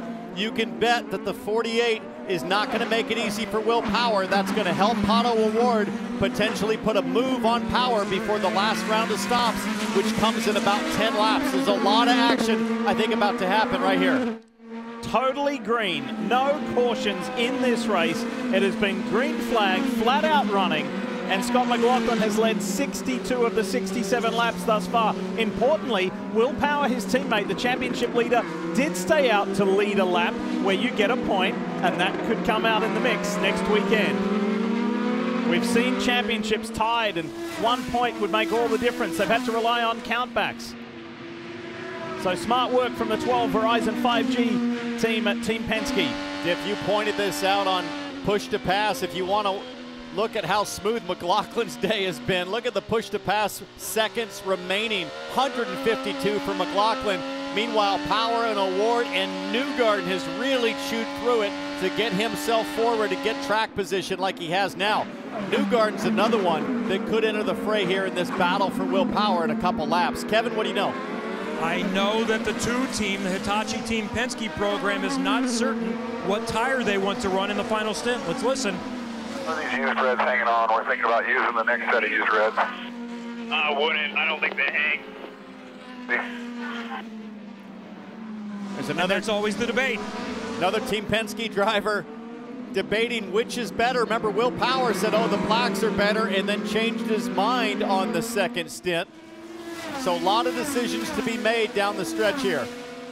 Joseph Newgarden went into the final race last year as one of the title contenders, but he knew he was a long shot. He's kind of like, well, mathematically I'm a contender, but yeah, kind of so what. This year, it's a very different Joseph Newgarden. 5 wins on the season. He's only 12 points back, so he lost 9 where he runs now compared to where he entered the day after qualifying second, serving that 6 grid spot penalty, starting 8th as Will Power clears Jimmie Johnson. That buys him a little bit of breathing room with the powering, the surging Pato O'Ward. That is big for Will Power to get by. Now Pato O'Ward needs to make quick work of Jimmie Johnson.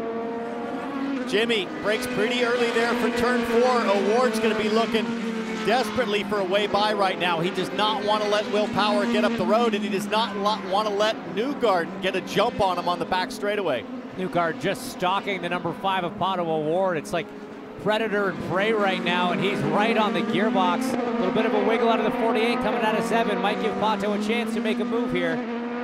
Here we go, back straight, top speed, 180 miles an hour, and then you've got the turn 10, 11 chicane, clears Johnson, now resumes his chase as we say thanks to our friends at Geico for giving us this awesome view high above Portland International Raceway.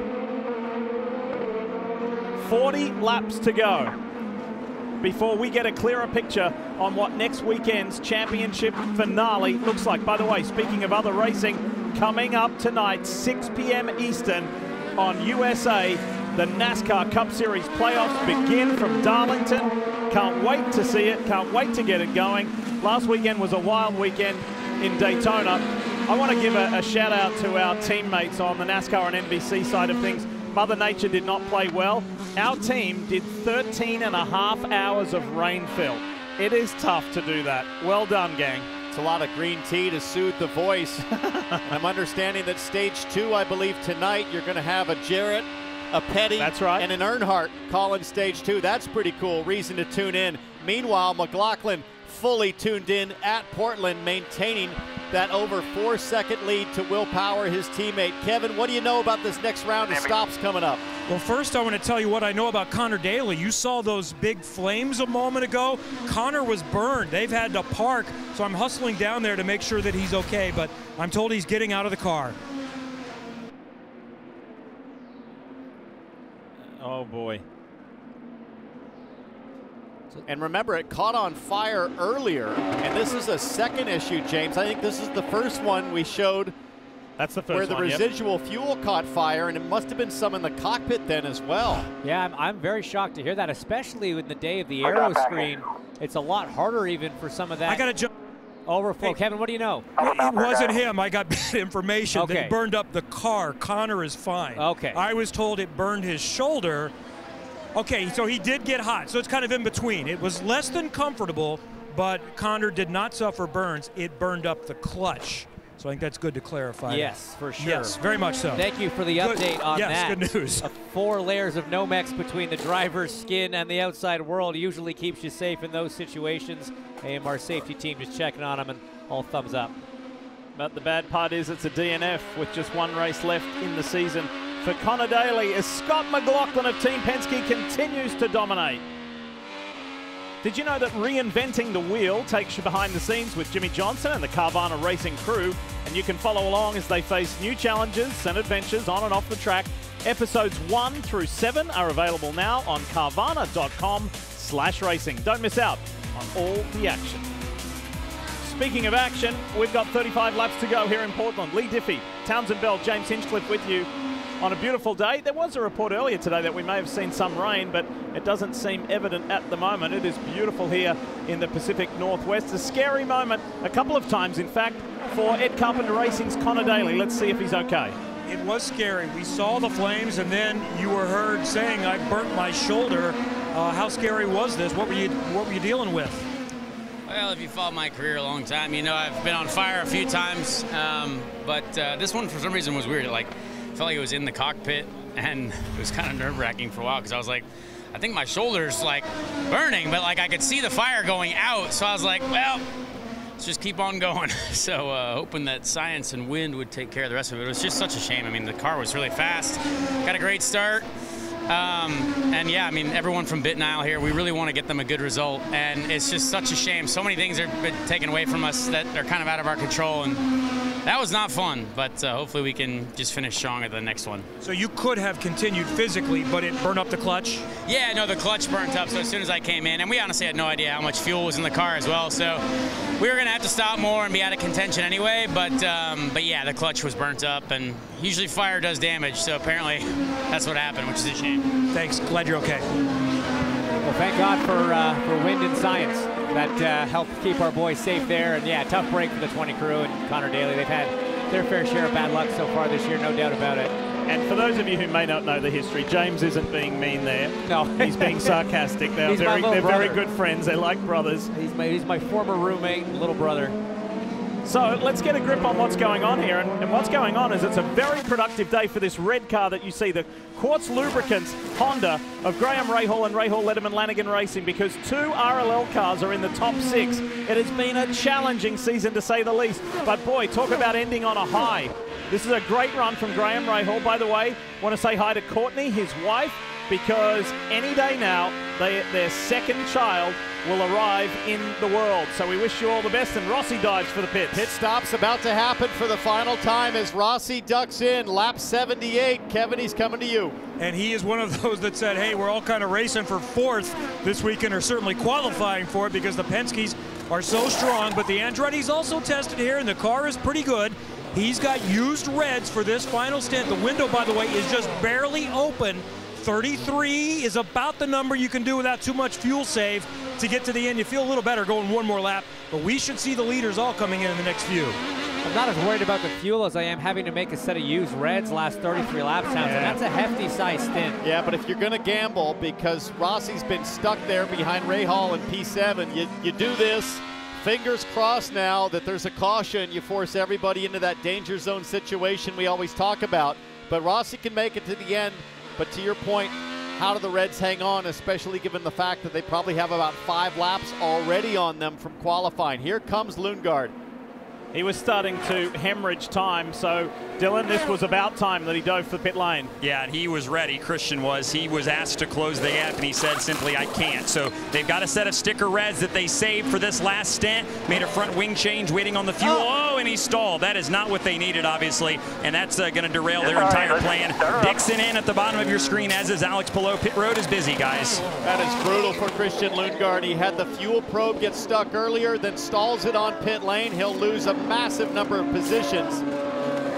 And critically, in the Rookie of the Year battle, David Malukas is running inside the top 10. He will fall well outside the top 10 with that issue. Rossi beats Scott Dixon there on the undercut.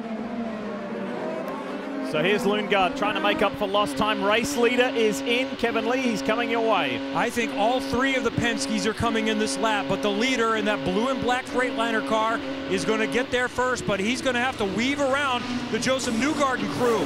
There you're seeing Castroneves go by, Power diving in to his pit box. Newgarden there right in front of McLaughlin. Let's see what the tire choice is. They are doing the primaries for Newgarden, and it is used red for McLaughlin. Back out. See what happens between Power and Award. Power gets back to the position he held. Newgarden fourth, so no change in the front, except look who's coming. Here is Scott Dixon. Wow. In the mix. Marcus Ericsson. Ericsson, Sorry, Ericsson. okay, the PNC teammate. I'm thinking, how did Dixon make up that much ground? Hey, it finally got us. It finally got us. We knew we were going to get tricked once this weekend with that.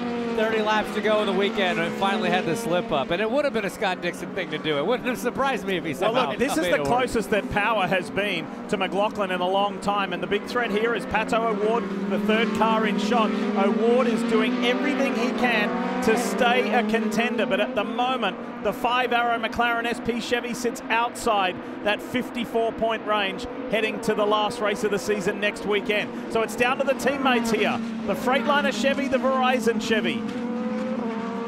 And Ericsson in the mix there will still have to make his final stop. His last stop was on lap 54, so that'll be Newgarden in fourth. And with the points, again, it'll be Power and Newgarden 1 and 2 in the championship if they finish in this order. By the way, on those softer compound red Firestone tyres, Pato O'Ward and Power, etc., have been able to skip away from Joseph Newgarden, who was on the harder compound Blackwall Firestones. Newgarden's lost a little bit of time to these guys on this. Is it the final stint? By the way, it's not unprecedented for this race to go caution-free. The last time it happened was some 15 years ago when Sebastian Bourdais drove to victory lane in 2007. Diff, you might be wondering, how did McLaughlin lose that 4-second gap to Will Power, now just at 1.2? Well, it was because of an early pit from Felix Rosenqvist, who ducked in and was coming out of the pits when McLaughlin was approaching. You'll see a replay here. There's McLaughlin on track, hasn't pitted yet.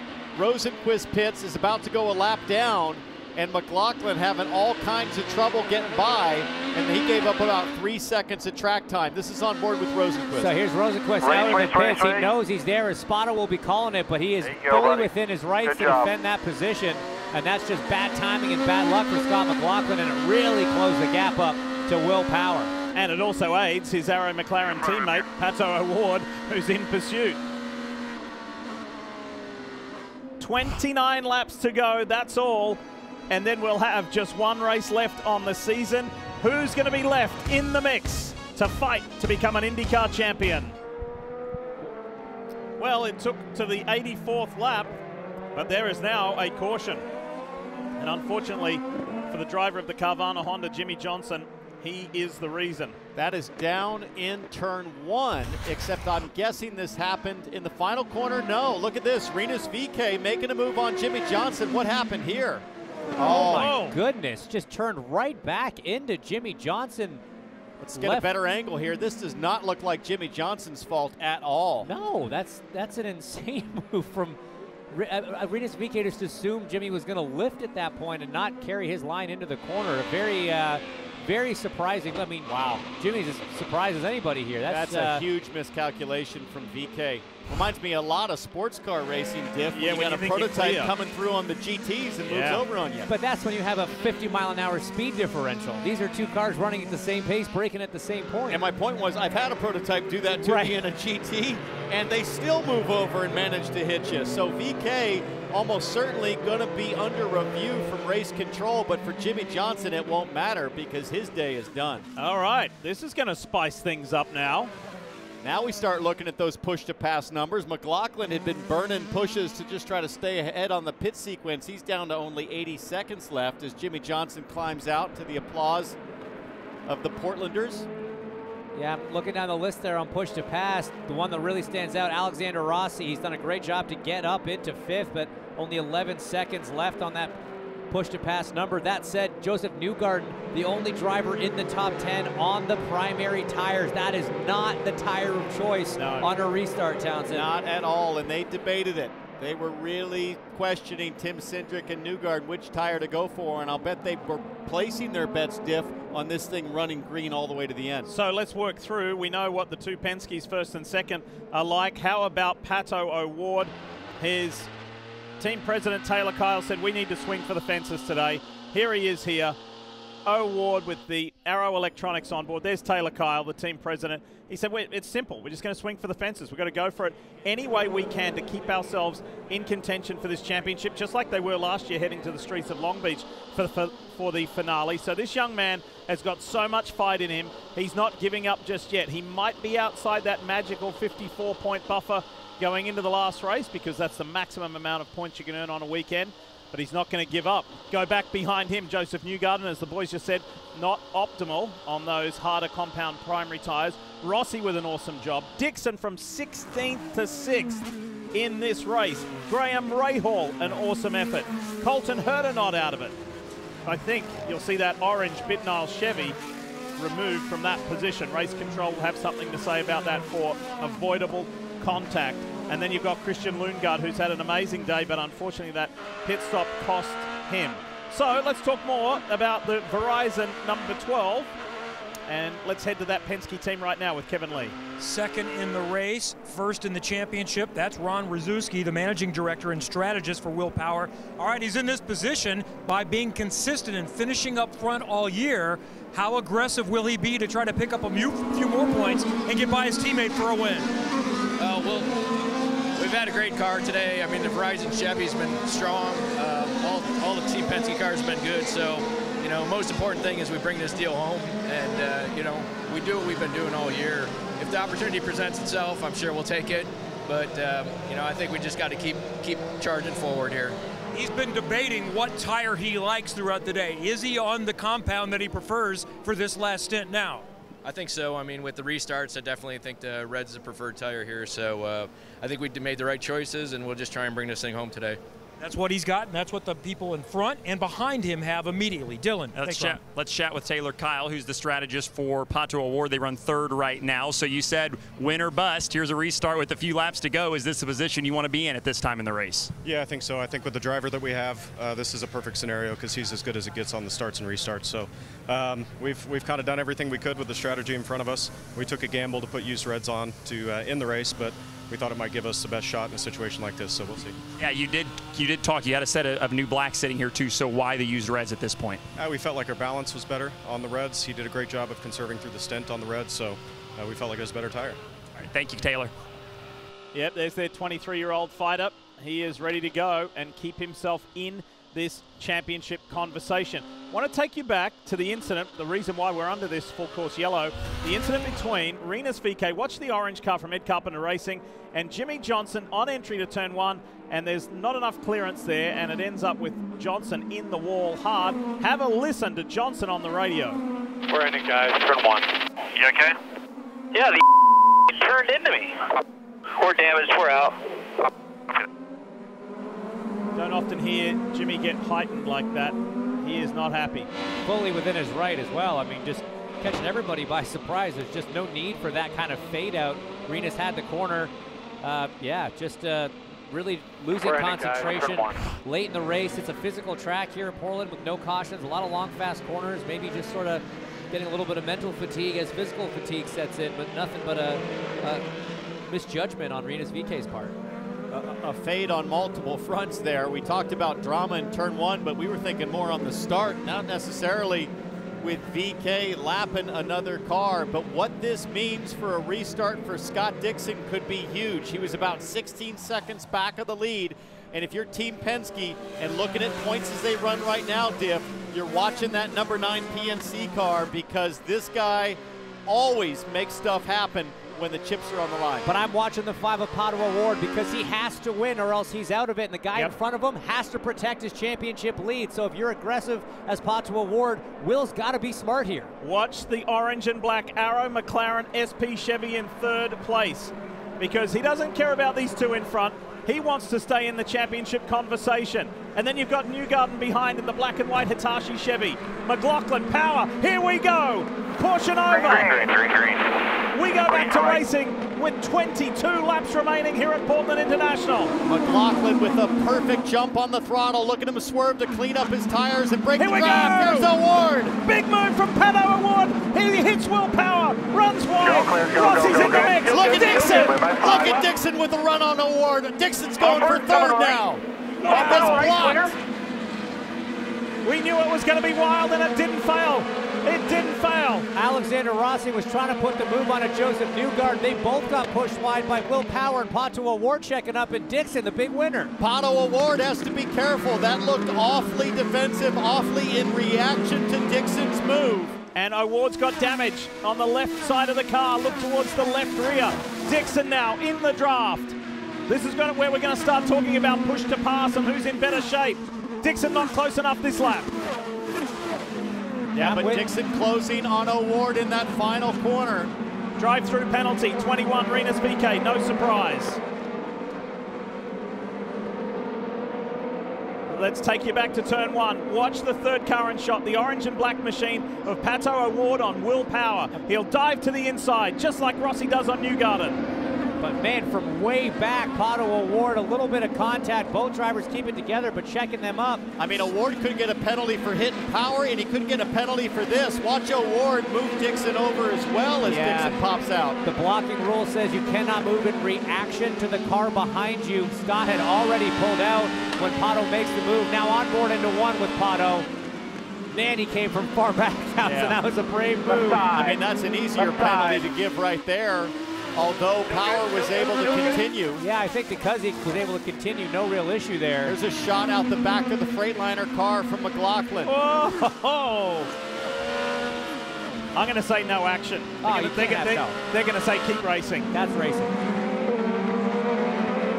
Oh, that's not what they're saying. They're saying now that Pato O'Ward has to give up a position to Scott Dixon. And as Dixon goes by, that side bod damage on O'Ward, and what does that do for the points as they run right now? It puts Scott Dixon right into the mix, 20 points back in the championship. 16th to 3rd. The PNC Bank Honda, the 6-time champion, is not done with yet. Now that penalty was for the block on Scott Dixon. Still no action for turn one with Will Power. That's just good, hard racing. Both guys came out okay. That was the right call, I think, from race control to give that position back to Scott Dixon. I'm laughing, Hinch, because if you were Will Power, you're like, that was not good hard racing. That was a good hard slam of my side pod in turn one. But they both came out the other side. Neither car's, well, Pato's car's damaged. Will's fine. And I think Joseph Newgarden's coming under threat here. Yeah, a little bit further back. Get Scott between me and him. Here you go. Graham Rahal, Colton Herta, or sorry, Graham Rahal, Joseph Newgarden. And then Colton Herta in the background in that black and yellow Gamebridge Honda. He got by his teammate Alexander Rossi. Let's go for a ride down the front straight as he works on Newgarden. Enjoy the ride.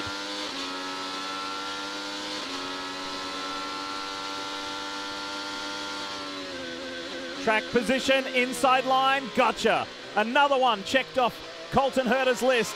The Californian moves up to 6th now. Joseph Newgarden had to be smart there. He only has 11 seconds of push to pass remaining as Alexander Rossi now tries to size him up, and he is on those black sidewall primary tires. Newgarden's got to be regretting, Hinch, that decision to finish on blacks. You could tell there was indecision on the radio, but they're really paying the price right now. Here comes Christian Lundgaard, too, all over the back of Alexander Rossi. Lundgaard kind of faded in the middle on the hard black tires, but strong on this final stint on the reds. He's on push to pass. At this stage of the race, with 19 to go, the way they run, 2 drivers would be eliminated from championship contention. Rossi on the inside of Newgarden now, and those 2 drivers would be Alex Palou, the defending series champion, and Pato O'Ward. Yeah, Newgarden just not letting himself touch his push to pass button. He's saving it for if there's another situation later, but Rossi's burned down to 7. He's only got 1 on his push left. Lundgaard takes a look into 1, but not quite close enough. Newgarden runs wide. He's going to do the over-under. Now Lundgaard going through turn 3 clears Joseph Newgarden. Brilliant stuff. Not good for Newgarden. You know why? That elevates Dixon to 2nd in the championship points, just by that 1 pass. Wow. Dixon is just under a 2nd behind Will Power. Championship leaders is Takuma Sato. Haven't talked much about him today, but he bunny hops the chicane. It's like Imagine sitting in a shopping cart and going over a curb on a road. That's what it feels like when you hit those curves with the bottom of the tub in an Indy car. Just such a shock up the spine of the driver. Not fun. I've done that. Did a fair bit of that my freshman year of college. Yeah, exactly. Just under 2 seconds in front. This has been a dominant day from the Kiwi, Scott McLaughlin. 87 laps led, and he's looking good. The MyJack Honda of Christian Lundgaard, what a shame. Had an awesome qualifying in the Firestone Fast 6, was up front for the majority of the day, and this is what happened most recently. Alexander Rossi drops the 2 right side wheels off. Here comes Lundgaard, and then gives Rossi some room. He got a little squirrely. Also out on the marbles was Lundgaard this late in the race. But wait, there's more. Oh. Big dive up the inside, and then overshoots turn 1, only to smash into the NTT signage, and that thing got stuck for an entire lap. And that made the right-handers, of which Portland is mostly consists of right-hand corners, made the right-handers treacherous and extremely slow for Lundgaard to get all the way back to pit lane. On board here with Lundgaard. Watch this brave dive. Man, he went sailing by. He was definitely late on the brakes, locked up the rears a bit, got loose, and you know, a year ago you would have just skipped through that no problem, but unfortunately contact with those new barriers, which have served their purpose of deferring drivers from cheating it, but yeah, it's a really tough break. Here's the replay of the initial pass attempt. Rossi going wide, and then Lundgaard really just went in a bit too deep into 7, trying to give him room. As you say, probably got some marbles on his tires. Yeah, I mean, that wasn't such a big thing. I don't think Lundgaard was mad at Rossi about that. No. It's just going for position at a critical point in this race. Lundgaard back underway, seemingly without any damage, as Marcus Ericsson pushes through past Kyle Kirkwood, the American rookie, in the black AJ Foyt car. And a couple of positions further up the road, you're going to see the white, green and black Chevrolet from Juncos Hollinger Racing, the young British driver. For those of you watching via Sky Sports F1 in the UK, Callum Ilott is poised for his 2nd top 10 of this year. So there he is there, the middle car in shot, the green, white and black car. Good run for Juncos Hollinger Racing. He's right behind Joseph Newgarden. His best career result to date is 8th, and he's in 9th at the moment. Nice run. Yeah, Joseph Newgarden running 8th after starting 8th. You look at the box score, you see starts 8th, finish 8th. It does not tell the story of the day for the 2 crew. What an up and down day. Looked like he was going to be fighting for a podium for a moment there, and then a crucial decision on which tire compound to use in that last stint really bit them when that yellow comes out for contact with Jimmy Johnson and Rinus VeeKay, and they've fallen now down to just inside the top 10. So the points as they run. Remember, we've got our eyes all over the championship with 1 race to go next weekend, WeatherTech Raceway, Laguna Seca. This guy on screen, Joseph Newgarden and Scott Dixon, would be tied for 2nd, 20 points adrift of championship leader Will Power. But there's still 12 laps to go. And Diff, I talked about this at the beginning of the race. Scott Dixon had horrible qualifying, didn't make it into the Fast 12, but that meant he had an extra set of red sticker tires. Going against Will Power and McLaughlin right now, Dixon is on tires, Dylan, that are probably 5 laps fresher than both Team Penske cars in front of him. And as I look now, it seems like he's closing a bit. Yeah, and those are stickers, obviously, so that's a huge advantage. And I think that's the thing that they were kind of thinking about all weekend long after they knew what their fate was as far as where their starting position was, that these guys in front of us that are on these used tires, they're not going to last nearly as long as our new tires are. They're going to have to come to a point where they can serve and just try to make them last to the end of the stint. That's where we can pounce. So I think you're seeing that here as we come to 10 to go. This is the time where Dixon can shine. He's got better tires than everybody. Let's see what he can make of them. Bottom screen on your right, the man behind the name, Chip Ganassi, sitting up in the background. In the foreground, the managing director of Chip Ganassi Racing, Mike Hull, who calls the strategy for Scott Dixon. The other thing that really helped Joseph Newgarden's plight here is when Lundgaard went off and had his issues, it brought Joseph Newgarden level with Scott Dixon in the championship battle as they run right now. Both the 2 and the 9, 20 points back from Will Power. And look at the lineup of cars behind Pato O'Ward, not showing the pace that we saw out of him a little bit earlier. Got Graham Rahal breathing down his neck. Solidly in the top 5. Right on board with the Quartz engine oil, on board with Graham Rahal. Well, Hitch, you talk about the top 5. Let's talk about the top 10. This is what IndyCar racing is all about. Everybody stands a chance. Represented in the top 10, you've got Team Penske, Chip Ganassi Racing, Arrow McLaren SP, Rahal Letterman Lanigan, Andretti Autosport, and Juncos Hollinger Racing. That's pretty cool. There's only 2 teams that aren't in the top 10. Have a team in the car in the top 10 right now. So yeah, just incredibly fun and competitive racing, very equal among all the different teams and cars. As you say, no matter who you drive for, you've got a chance when you roll off the grid on Sunday. Let's talk more about the race leader, Scott McLaughlin. Here's Kevin. And let's remind everyone what kind of progress this 29-year-old from New Zealand has made. He's a legend in Australian supercars, 56 wins, 3 championships, but that's more like a GT car, closer to a stock car. This is entirely foreign to him. 2 years ago, he hadn't raced an IndyCar.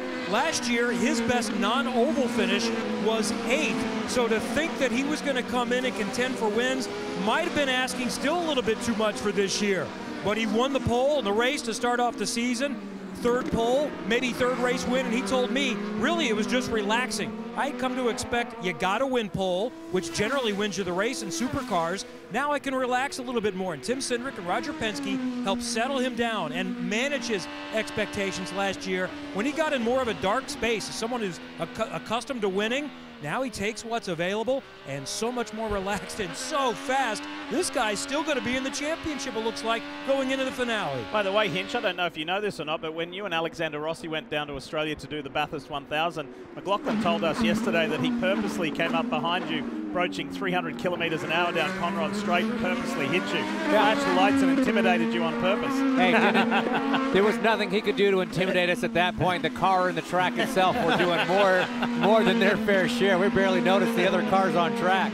But man, what an experience. And yeah, the record that this man has back home in Australia, absolutely incredible. I say home, he's a Kiwi, but did all of his racing in Australia in the Supercar Series, and we've talked about it. This is what he does. He dominates from the front.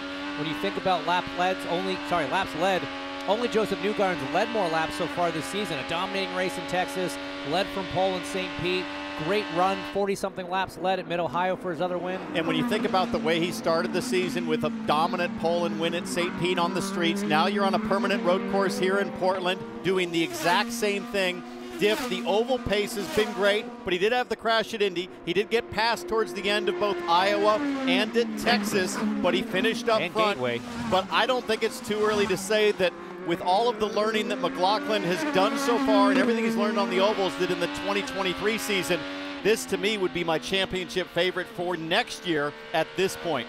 And it's a huge moment too if he goes on to win for Freightliner, the principal sponsor for this weekend, because Freightliner has been with Team Penske since 1984, and earlier this week Scott got to visit the Daimler Truck North America headquarters nearby to where we are now, got to go on the sim, and he got to ride and also here at the track drive a fully electric Freightliner semi-trailer.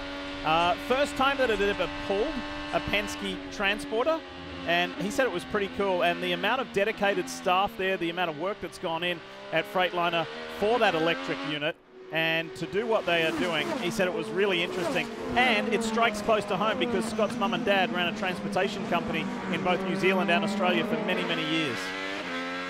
Pato O'Ward trying to hang on to his race car with the damage to the left side pod from that contact earlier with Will Power. Graham Rahal certainly can see the damage and know that with 6 laps to go, this is Graham's chance to pounce. Unfortunately for Graham Rahal, Pato O'Ward's got quite a bit more push to pass. 25 seconds for Pato, 7 for Graham Rahal. So that's definitely going to help keep the Rahal Letterman Lanigan driver in the number 15 behind him. Bobby Rahal, who was a race winner here in Portland, not here this weekend. Want to say hi to Bobby. And you'd be excited that you had 2 of the 3 cars in the top 10 for a good portion of this race. Graham is headed for his 2nd best result of the year. He did finish 4th on the streets of Toronto, headed for 5th here. Maybe he could get Pato O'Ward for 4th over these closing 5 1/4 laps. And Graham was very strong last year at Portland, but a little unlucky with the strategy, but had the pace. He had to save fuel last year in the closing stages. Not today. Graham Rahal last pitted on lap 79 with all the front runners. So he might have a shot on O'Ward before this is all said and done. 1 Chevrolet, 1 Honda. Look at Rahal get closer. This is looking good over these closing 5 laps. And that damage to O'Ward's car, Hinch, is really going to hurt him in this section. The high-speed S's losing downforce with that damaged wheel flip off the back of the side pod as Graham draws even closer. Yeah, these long duration corners, you really are just craving every single pound of downforce that you can generate, and with bodywork flapping around like that, you're definitely going to be losing some. I'm just super impressed with the entire Rahal Letterman Lanigan squad with the pace they've had this weekend. You know, they've really turned around the second half of the season. We've talked about it a few times, but without the problems for Christian Lundgaard that he's had between the pit stop and then obviously catching that barrier, and now Graham Rahal, after a decent qualifying effort, racing his way up into the top 5, just a lot more pace than we've seen out of these cars at a couple times this year, and it's great to see these results coming through for them. Again, a reminder, just in a little over half an hour's time on USA Network, the first race in the NASCAR Cup Series playoffs from Darlington. It's going to be an awesome night, 6 p.m. Eastern on USA. Final 4 laps for Scott McLaughlin. Townsend, to your point about how he finishes this season going into next season. These, if he goes on to win, these will be the last 5 results for Scott McLaughlin. 3rd, 4th, 2nd, 3rd, and maybe a win today. That is incredible. That is champion level performance and a great way to finish his 2nd full season. McLaughlin exiting the final corner. It'll be 3 to go at the line, and let's go check back in on pit lane with Kevin Lee. So Power is still within striking distance. Let's listen to what Kyle Moyer, you see there, is telling Scott McLaughlin. Use him and overtake if you want, but it's up to you. Just let me know if he does stop using it. Copy, he hasn't yet. And there was just another update a moment ago that Power is down to 16 seconds of overtake. McLaughlin has it if he wants it. 42 seconds remaining. Plenty in the bank. Ride with Power. Let's go for a ride up the back straight. Have a listen.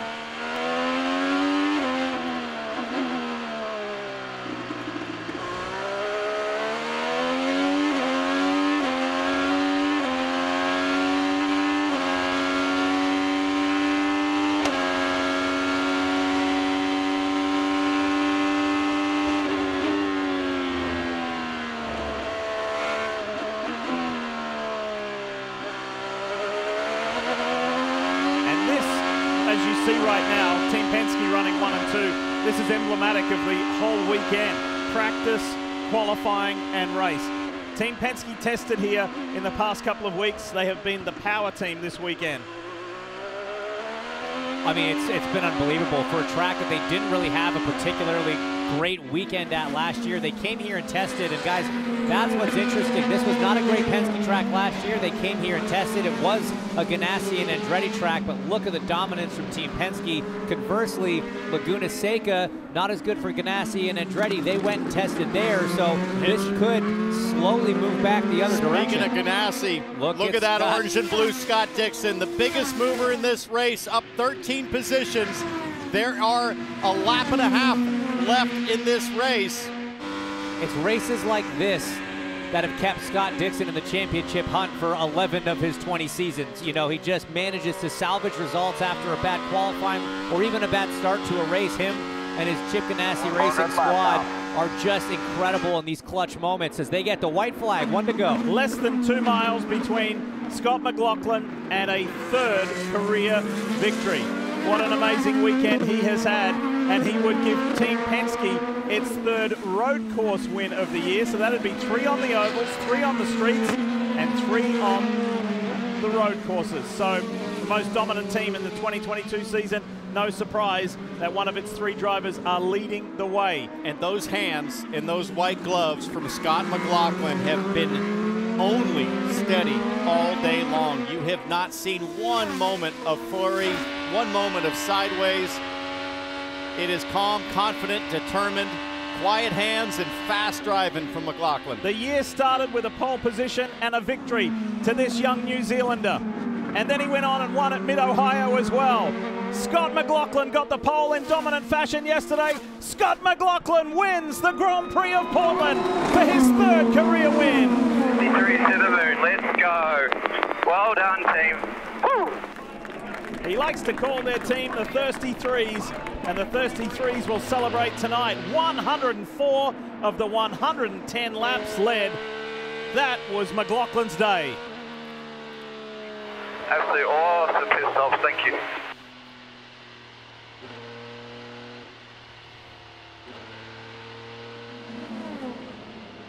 Thank you very much. So the folks here at Portland International Raceway got a treat there. Just the one caution for 4 laps today with that collision between Rinus VeeKay and Jimmie Johnson. Will Power will leave to head south to Monterey, California as the championship leader and has grown his lead from 3 to 20 points. A couple of guys are eliminated. We'll tell you about that when we come back, but it's all Scotty Mack. Scott McLaughlin wins in Portland. Welcome back to Portland International Raceway. 7 were in the championship fight with 2 to go. Now there are 5. Scott McLaughlin was one of those that likely was going to have to win to stay alive. He did it. 3 on the season. McLaughlin has reached victory lane at Portland and is ready to celebrate again. Scott McLaughlin for Team Penske. 3 wins on the season off 3 poles, 9 for Team Penske. He was reminded again, warm up the legs. We don't want you falling out of the car, and that's become a signature for McLaughlin and the Thirsty Threes. And the Freightliner team this weekend will high-five and celebrate from victory lane at Portland International Raceway. McLaughlin led 104 of the 110 laps today. This works out perfectly. You come right to me. This seemed routine. I'm sure it was anything but. What was the key to this drive and holding everyone else behind you? Yeah, I don't think the car felt really good in that first stint, but as the race went on, sorry Benny, it got a little bit worse. So just had to really sort of concentrate on where I wanted the strengths in the car and work with those, and then the weaknesses I just tried to make the best of them. So, but the Freightliner Chevy all weekend's been fast, and it's been right there where we needed it. And the team, the Thirsty Threes, got the job done in the pits. I'm really proud of them. We did exactly what we needed to do this weekend, and that was win and get max points and keep ourselves in the fight. Yeah, we're a long shot. I don't care, but we're a shot, and I'm looking forward to it. I've asked you this before, but I think we have a larger audience now with you in victory lane. Could you imagine 2 years ago, maybe you could, because that's what type of champion you've been, but where you're at now in your development as an IndyCar driver? Yeah, look, when Roger and Tim gave me the opportunity to come over here, I was thankful for that, but it was my next step. It's my next challenge, and I took it on board very seriously, and I knew it was going to be hard, but I thought one day I could win. But the ultimate is obviously to win a championship in the 500, and I'm not going to stop there till not going to stop till I get one of those, and or at least both. So it's a long road to climb, but you got to have goals, and it's just it's the same for everyone out there. You just got to have dreams and dream big and try and get it done. Championship is still alive for this season. This is what you wanted, just to get to WeatherTech Raceway Laguna Seca with a chance. So we're telling you there's a chance. Well, I'm a big golf guy, and the media spot is actually at Pebble Beach, so I'm really excited for that. So I just wanted to be in the championship fight so I could go to Pebble. So it's working out. We're going there. Can't wait to see you all there. I'm so excited. Now I'm going to have a beer. And what was it you were told? If you're in the championship and win the race, you get to play at Pebble? Are we going to hold somebody to that? I think Greg Penske told me. So Greg, he told me I could play Pebble. So yeah, all good, as long as I can bring some friends. All right, I helped everybody remind him, so I'm one of your friends. I'll be there too. That's Scott McLaughlin, a winner at Portland, Diff. 3rd career pole yesterday, 3rd career victory today. This weekend in the Pacific Northwest could not have gone any better. Don't look at the top, look down to 6th and 7th. Unfortunately for the defending series champion Alex Palou and Pato O'Ward, they are now officially eliminated from this championship. It leaves us with McLaughlin, Ericsson, Dixon, Newgarden and Power. The fight will be across 5 next week in Monterey. Well, and James, like you talked about with Chip Ganassi Racing testing at Laguna Seca rather than here, and Team Penske choosing this track, you got to think Chip Ganassi's got a much better shot to qualify up front. And the picture, Dylan Welsh, is very clear. If Will Power finishes in the top 3 next weekend, he wins his 2nd IndyCar title. All right, so we'll talk about that in a second. first I want to talk about your tires, because that was the first thing you and your strategist Ron Rzuski talked about when you got out of the car. The debate all day, black tires versus red tires. What was your thoughts about how each tire was working with your race car? Yeah, the red was a lot better for us, a lot better. The black just never really came on, never really got a good balance with it, so it was a tough decision because those reds had a lot of laps on them, but I still feel like we would have been quicker over the stint, so it was the right move. It's a good move. Would have been real tough on those restarts without it, so it's a good call by the guys. Good strategy all day. Kind of, if we didn't get, Lundgaard didn't get us there at the start, we would have had a shot at Scott, but yeah, it's another day. We just did everything we could, and obviously had a little bit of a get together with Pato, so lucky that came out all right. And I just want to win this championship for the guys that have been with me for more than a decade, like my engineer, Dave, and my data acquisition guy, Robbie, and the group. It's a lot less selfish for me this time around because they deserve it. I feel their pain over the years of losing so many, so I would love to win it for them. All right, so it's a top 3 does it next week. You're 20 points ahead going to Laguna. How do you feel about that? How does 20 points sound to you? Yeah, that's still very tough. It's very tough. Ganassi's tested there, and man, that's still we're in the best position. We got the best shot, so we'll do everything we can. All right, Will Power goes to Laguna next week with a shot at a championship. Kevin? Unfortunately, Pato O'Ward is not going to be in the championship mix for next week, but you gave it all you could today. Tell me about that battle at the end there to try to get what you could. Yeah, you know, we had one chance today we had to come out with the win to truly have a decent shot at it in Laguna, but I didn't have enough for the Penske boys, man. All weekend they dominated everybody, not just us. So tried to make the pass around Will, and we had an injured left side of the car for the rest of the race, and yeah, just had to nurse it from there. I'm surprised Graham was coming behind us pretty quick.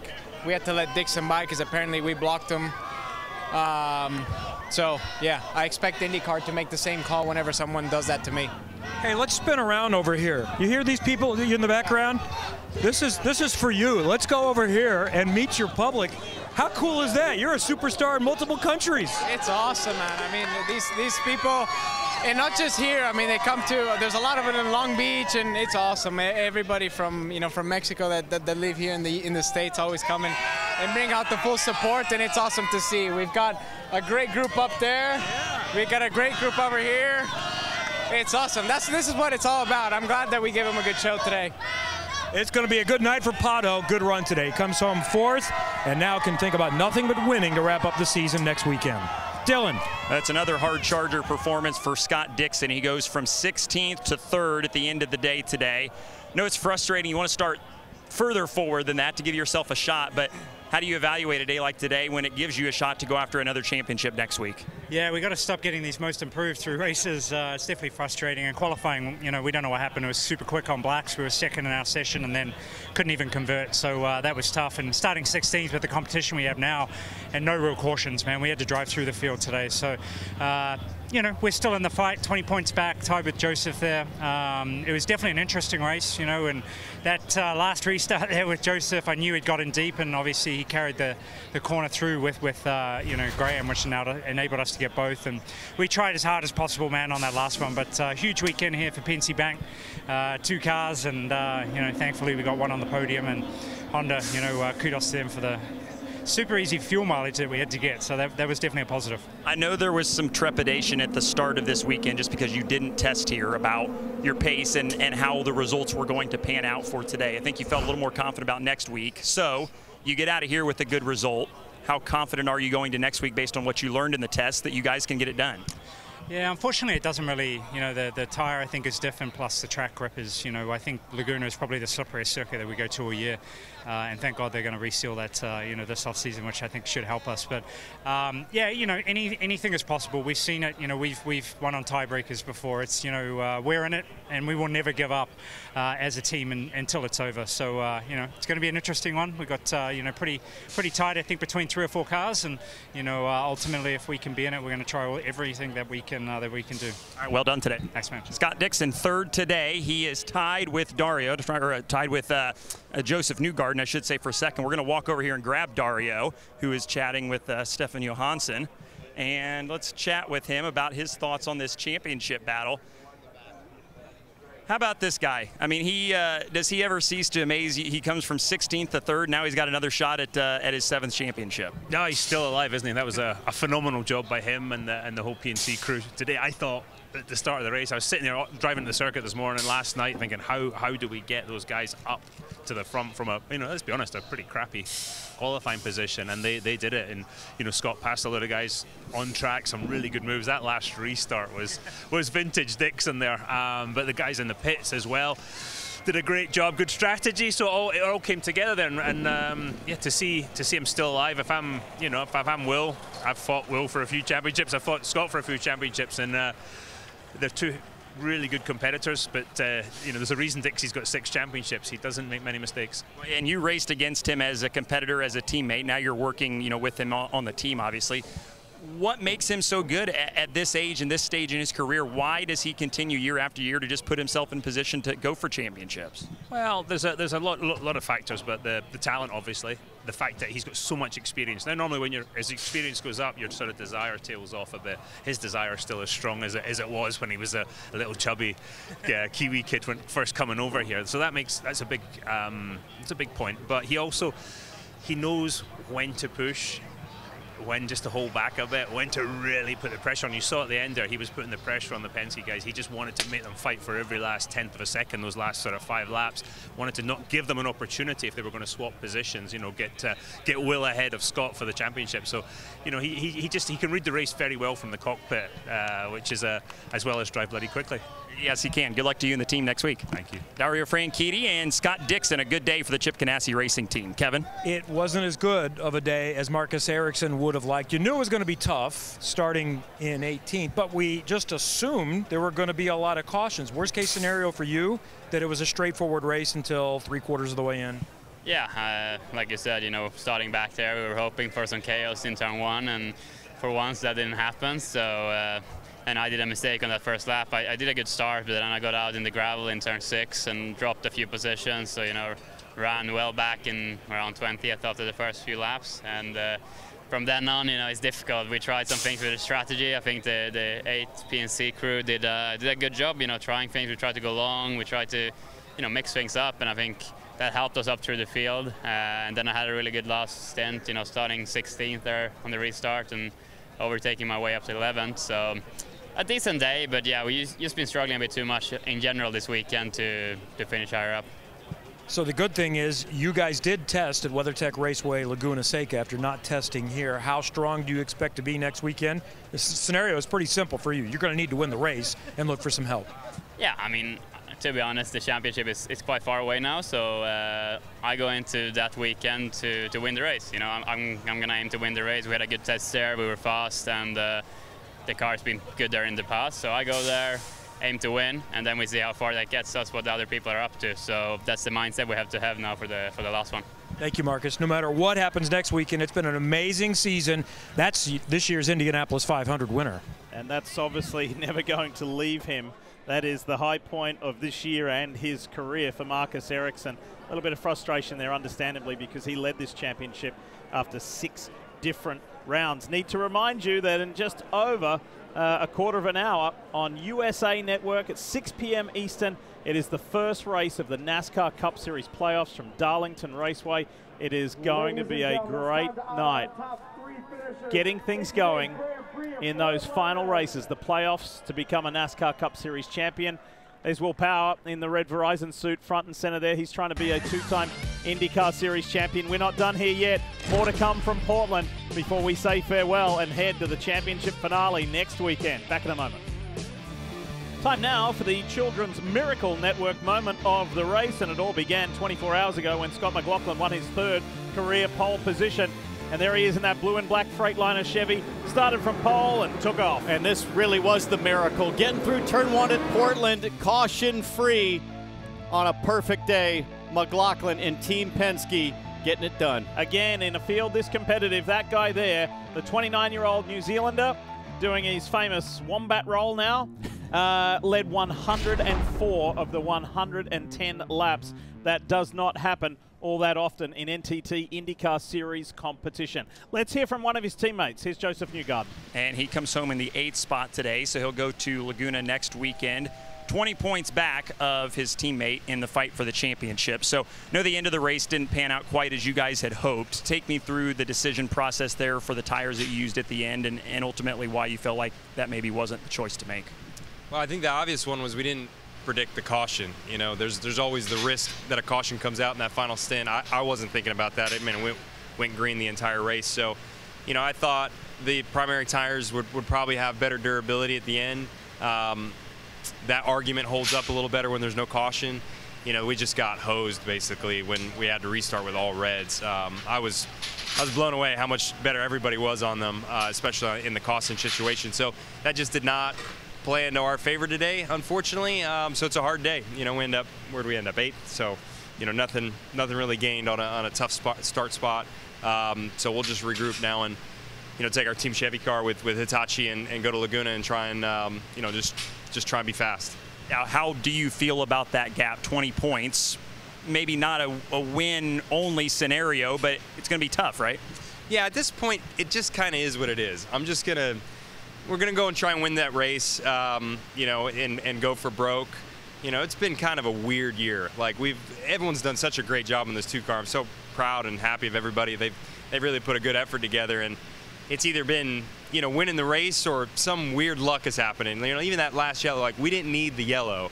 You know, obviously it helps some people, it hurts others, and we just seem to be on the odd end of these things when they're not working out. So I don't know how Laguna's going to play, but we're going to go and play to win, and we'll see what happens. There's 5 cars left in the championship battle mathematically. 3 of them are Team Penske cars. What is this week like for you guys at Team Penske? How do you all 3 work together, but also kind of individually for your own benefit? It's just business as usual. Nothing's really going to change from our standpoint. All right, thank you, Joseph. Kevin? Good run for Graham Rahal. In fact, the best he's had here at Portland, coming home in 5th, and everybody's talked coming in after Penske tested here that, yeah, it's going to be tough to beat them. So you're telling me, hey, I passed a Penske car a couple of times. That makes it a good day. Yeah, it was nice. I haven't done that all year, so it was nice to be able to battle out there today. And you know, the Total Quartz engine oil machine was strong, and you know, we were strong here last year too. I think some yellow flag periods last year hurt us, but it was nice to have a good solid day and bring home a top 5. I really get the sense, because I know it's been frustrating, especially early in the season. Are you guys coming on? Have you made some strides that are not only making things better now, but will lead to bigger and better things next year? Yeah, I think so. Our team has done an amazing job and kept our heads down. It hasn't been easy. You know, obviously I want to thank all of our sponsors, United Rentals, Hy-Vee, Fifth Third, everybody for sticking with us. I know it's been trying at times, you know, but we're now seeing the light. The light's getting brighter and brighter at the end of the tunnel. Our engineers have worked their butts off, everybody, and I think, you know, that's what it's going to take is a team effort. You know, as I said to a couple other guys, I mean, I know everybody thinks I've forgotten how to do this, but I certainly haven't, and nor has Jack or Christian. Obviously, he's getting up to speed, he's doing a great job, but you know, we just got to keep our heads down, keep working hard. I think we've got great leadership within our program. We've got amazing owners that are very dedicated to winning, and we just got to get the results. And some good on-track battles today. You mentioned being able to race with Newgarden. Let's watch you and Pato O'Ward going after it here. Talk us through this battle. I've been setting him up for like 15 laps. But unfortunately, you know, he kind of went mid-track, and when I had to go around the wide side, I didn't have enough juice to get on by, and then it was too late. But, you know, I was trying. You know, that's the good old-fashioned. That's what I love about IndyCar racing right there. Mano-y-mano, man versus man. Go out there, try to force him into a mistake for 15 laps, set him up, figure out his strengths and weaknesses. And I knew turn 7 was his weakness, and I knew if I set it up right there in the closing laps, the 5 or so laps before, I was just trying to get him to use enough overtake to eat away at it to get a shot, and we were close. But good result here, and you know, now we'll go home, and we've got a lot going on this week. So yeah, let's talk about that. There is a lot going on. So the next time we see you, it won't just be you and Courtney and Harlan. There will be 4. This is the plan, right? Yeah, so it's pretty exciting. I think, yeah, next time I see you, hopefully we'll be a dad of 2 healthy babies. So Court did a great job holding on this weekend. It was a lot like St. Pete with Harlan. I was worried that I was going to get the call throughout the weekend, you know, but yeah, I head home tonight, and go see her and be with her, and that's the plan. We're gonna go into action here shortly. So I'm excited. You know, for us to add another one to the family will be pretty special. Good luck to everyone. Thank you. Graham Rahal. Dylan. Another good run for another driver. That's Callum Ilott, second best finish of the year for him and first top 10 in a long time. So you said at the start of this weekend that you guys kind of wanted to just reset, finish these last 2 races with the pace that you've had at the beginning of the year. So you satisfied with the day you guys had today? Yeah, I don't think we could have got more out of it. Maybe a little bit on strategy, but once you were starting on the reds, you were kind of a bit on the back foot anyway in terms of pure pace. But yeah, great job by the team, no mistakes, and you know, we came away with the top 10. All right, so at this point of the year, we got one more race left, obviously, next week at Laguna. Where do you feel like you're at? Where is the team at, just kind of in your development process of learning each other, and kind of how prepared do you feel for next year now? I think we're good. I think like this result reflects where we should have been at a few other places. It's just about finishing it off where we think we should be. So yeah, this is great. Hopefully we can continue into Laguna, get a similar result, if not better. And yeah, be happy, do the development over the winter, and come back and slay some giants. That's right. So what do you think of Laguna next week? What are your thoughts on that place? We had a good test. It's a bit slippy at the moment, very, very loose on the rear, but I think that's the same for everyone. Just going to be a bit more tired egg than here. So we'll prepare, but we're ready. I think we've got a good car. Nice run today. Thank you. Callum Ilott, 9th today. Really good effort from the Juncos Hollinger team, led by that guy there in the cockpit behind the wheel. Well done. And he's got one more weekend to go before he can return home to the UK after a long time away. Hey, reminding you, coming up at the top of the hour on USA Network, it's NASCAR Cup Series playoffs time. The first playoff race. That's coming up at 6. And when we come back, we'll wrap things up and say farewell from Portland. This championship fight is tight. The last one at Belle Isle is won by Will Power. Oh, God. Scott Dixon chasing his 7th championship. I can't believe we did that. Marcus Ericsson wins. You just won the Indy 500. I can't believe it. I'm so happy. Joseph Newgarden within whispering distance of the championship. And that's his 5th win on the season. It is the closest championship fight in the last 20 years. And yet again, the NTT IndyCar Series will be decided at the final race.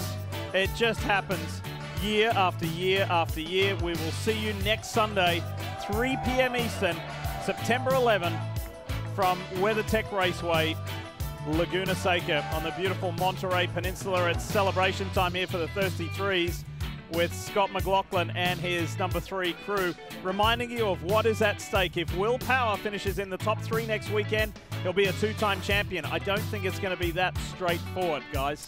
You just have to think that the troubles that Dixon and Ericsson had with Chip Ganassi Racing here this weekend will not be as profound when we get to Laguna Seca, because they tested there, they were fast there.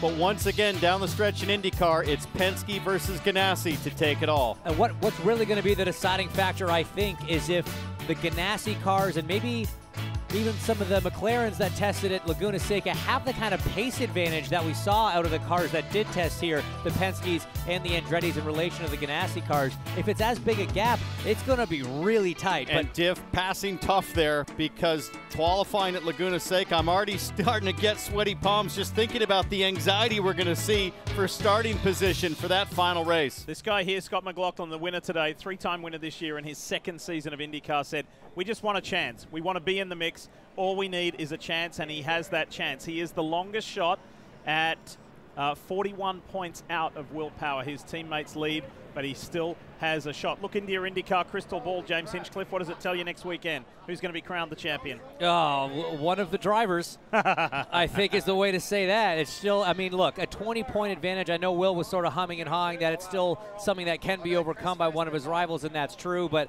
I really like having a 20-point buffer heading into the last race. For me, it's temperament. Who's the driver with the temperament all season? It's Will Power, and I think Scott Dixon. You look at the way Scott Dixon minimized damage today, and the pace that Will Power has shown all season and the temperament, it's between those two, and for me, it's too close to call. Nobody has more points on road courses than this guy here, Scott McLaughlin, in this 2022 season for the NTT IndyCar Series. And it all comes down to one. 16 down, one race to go.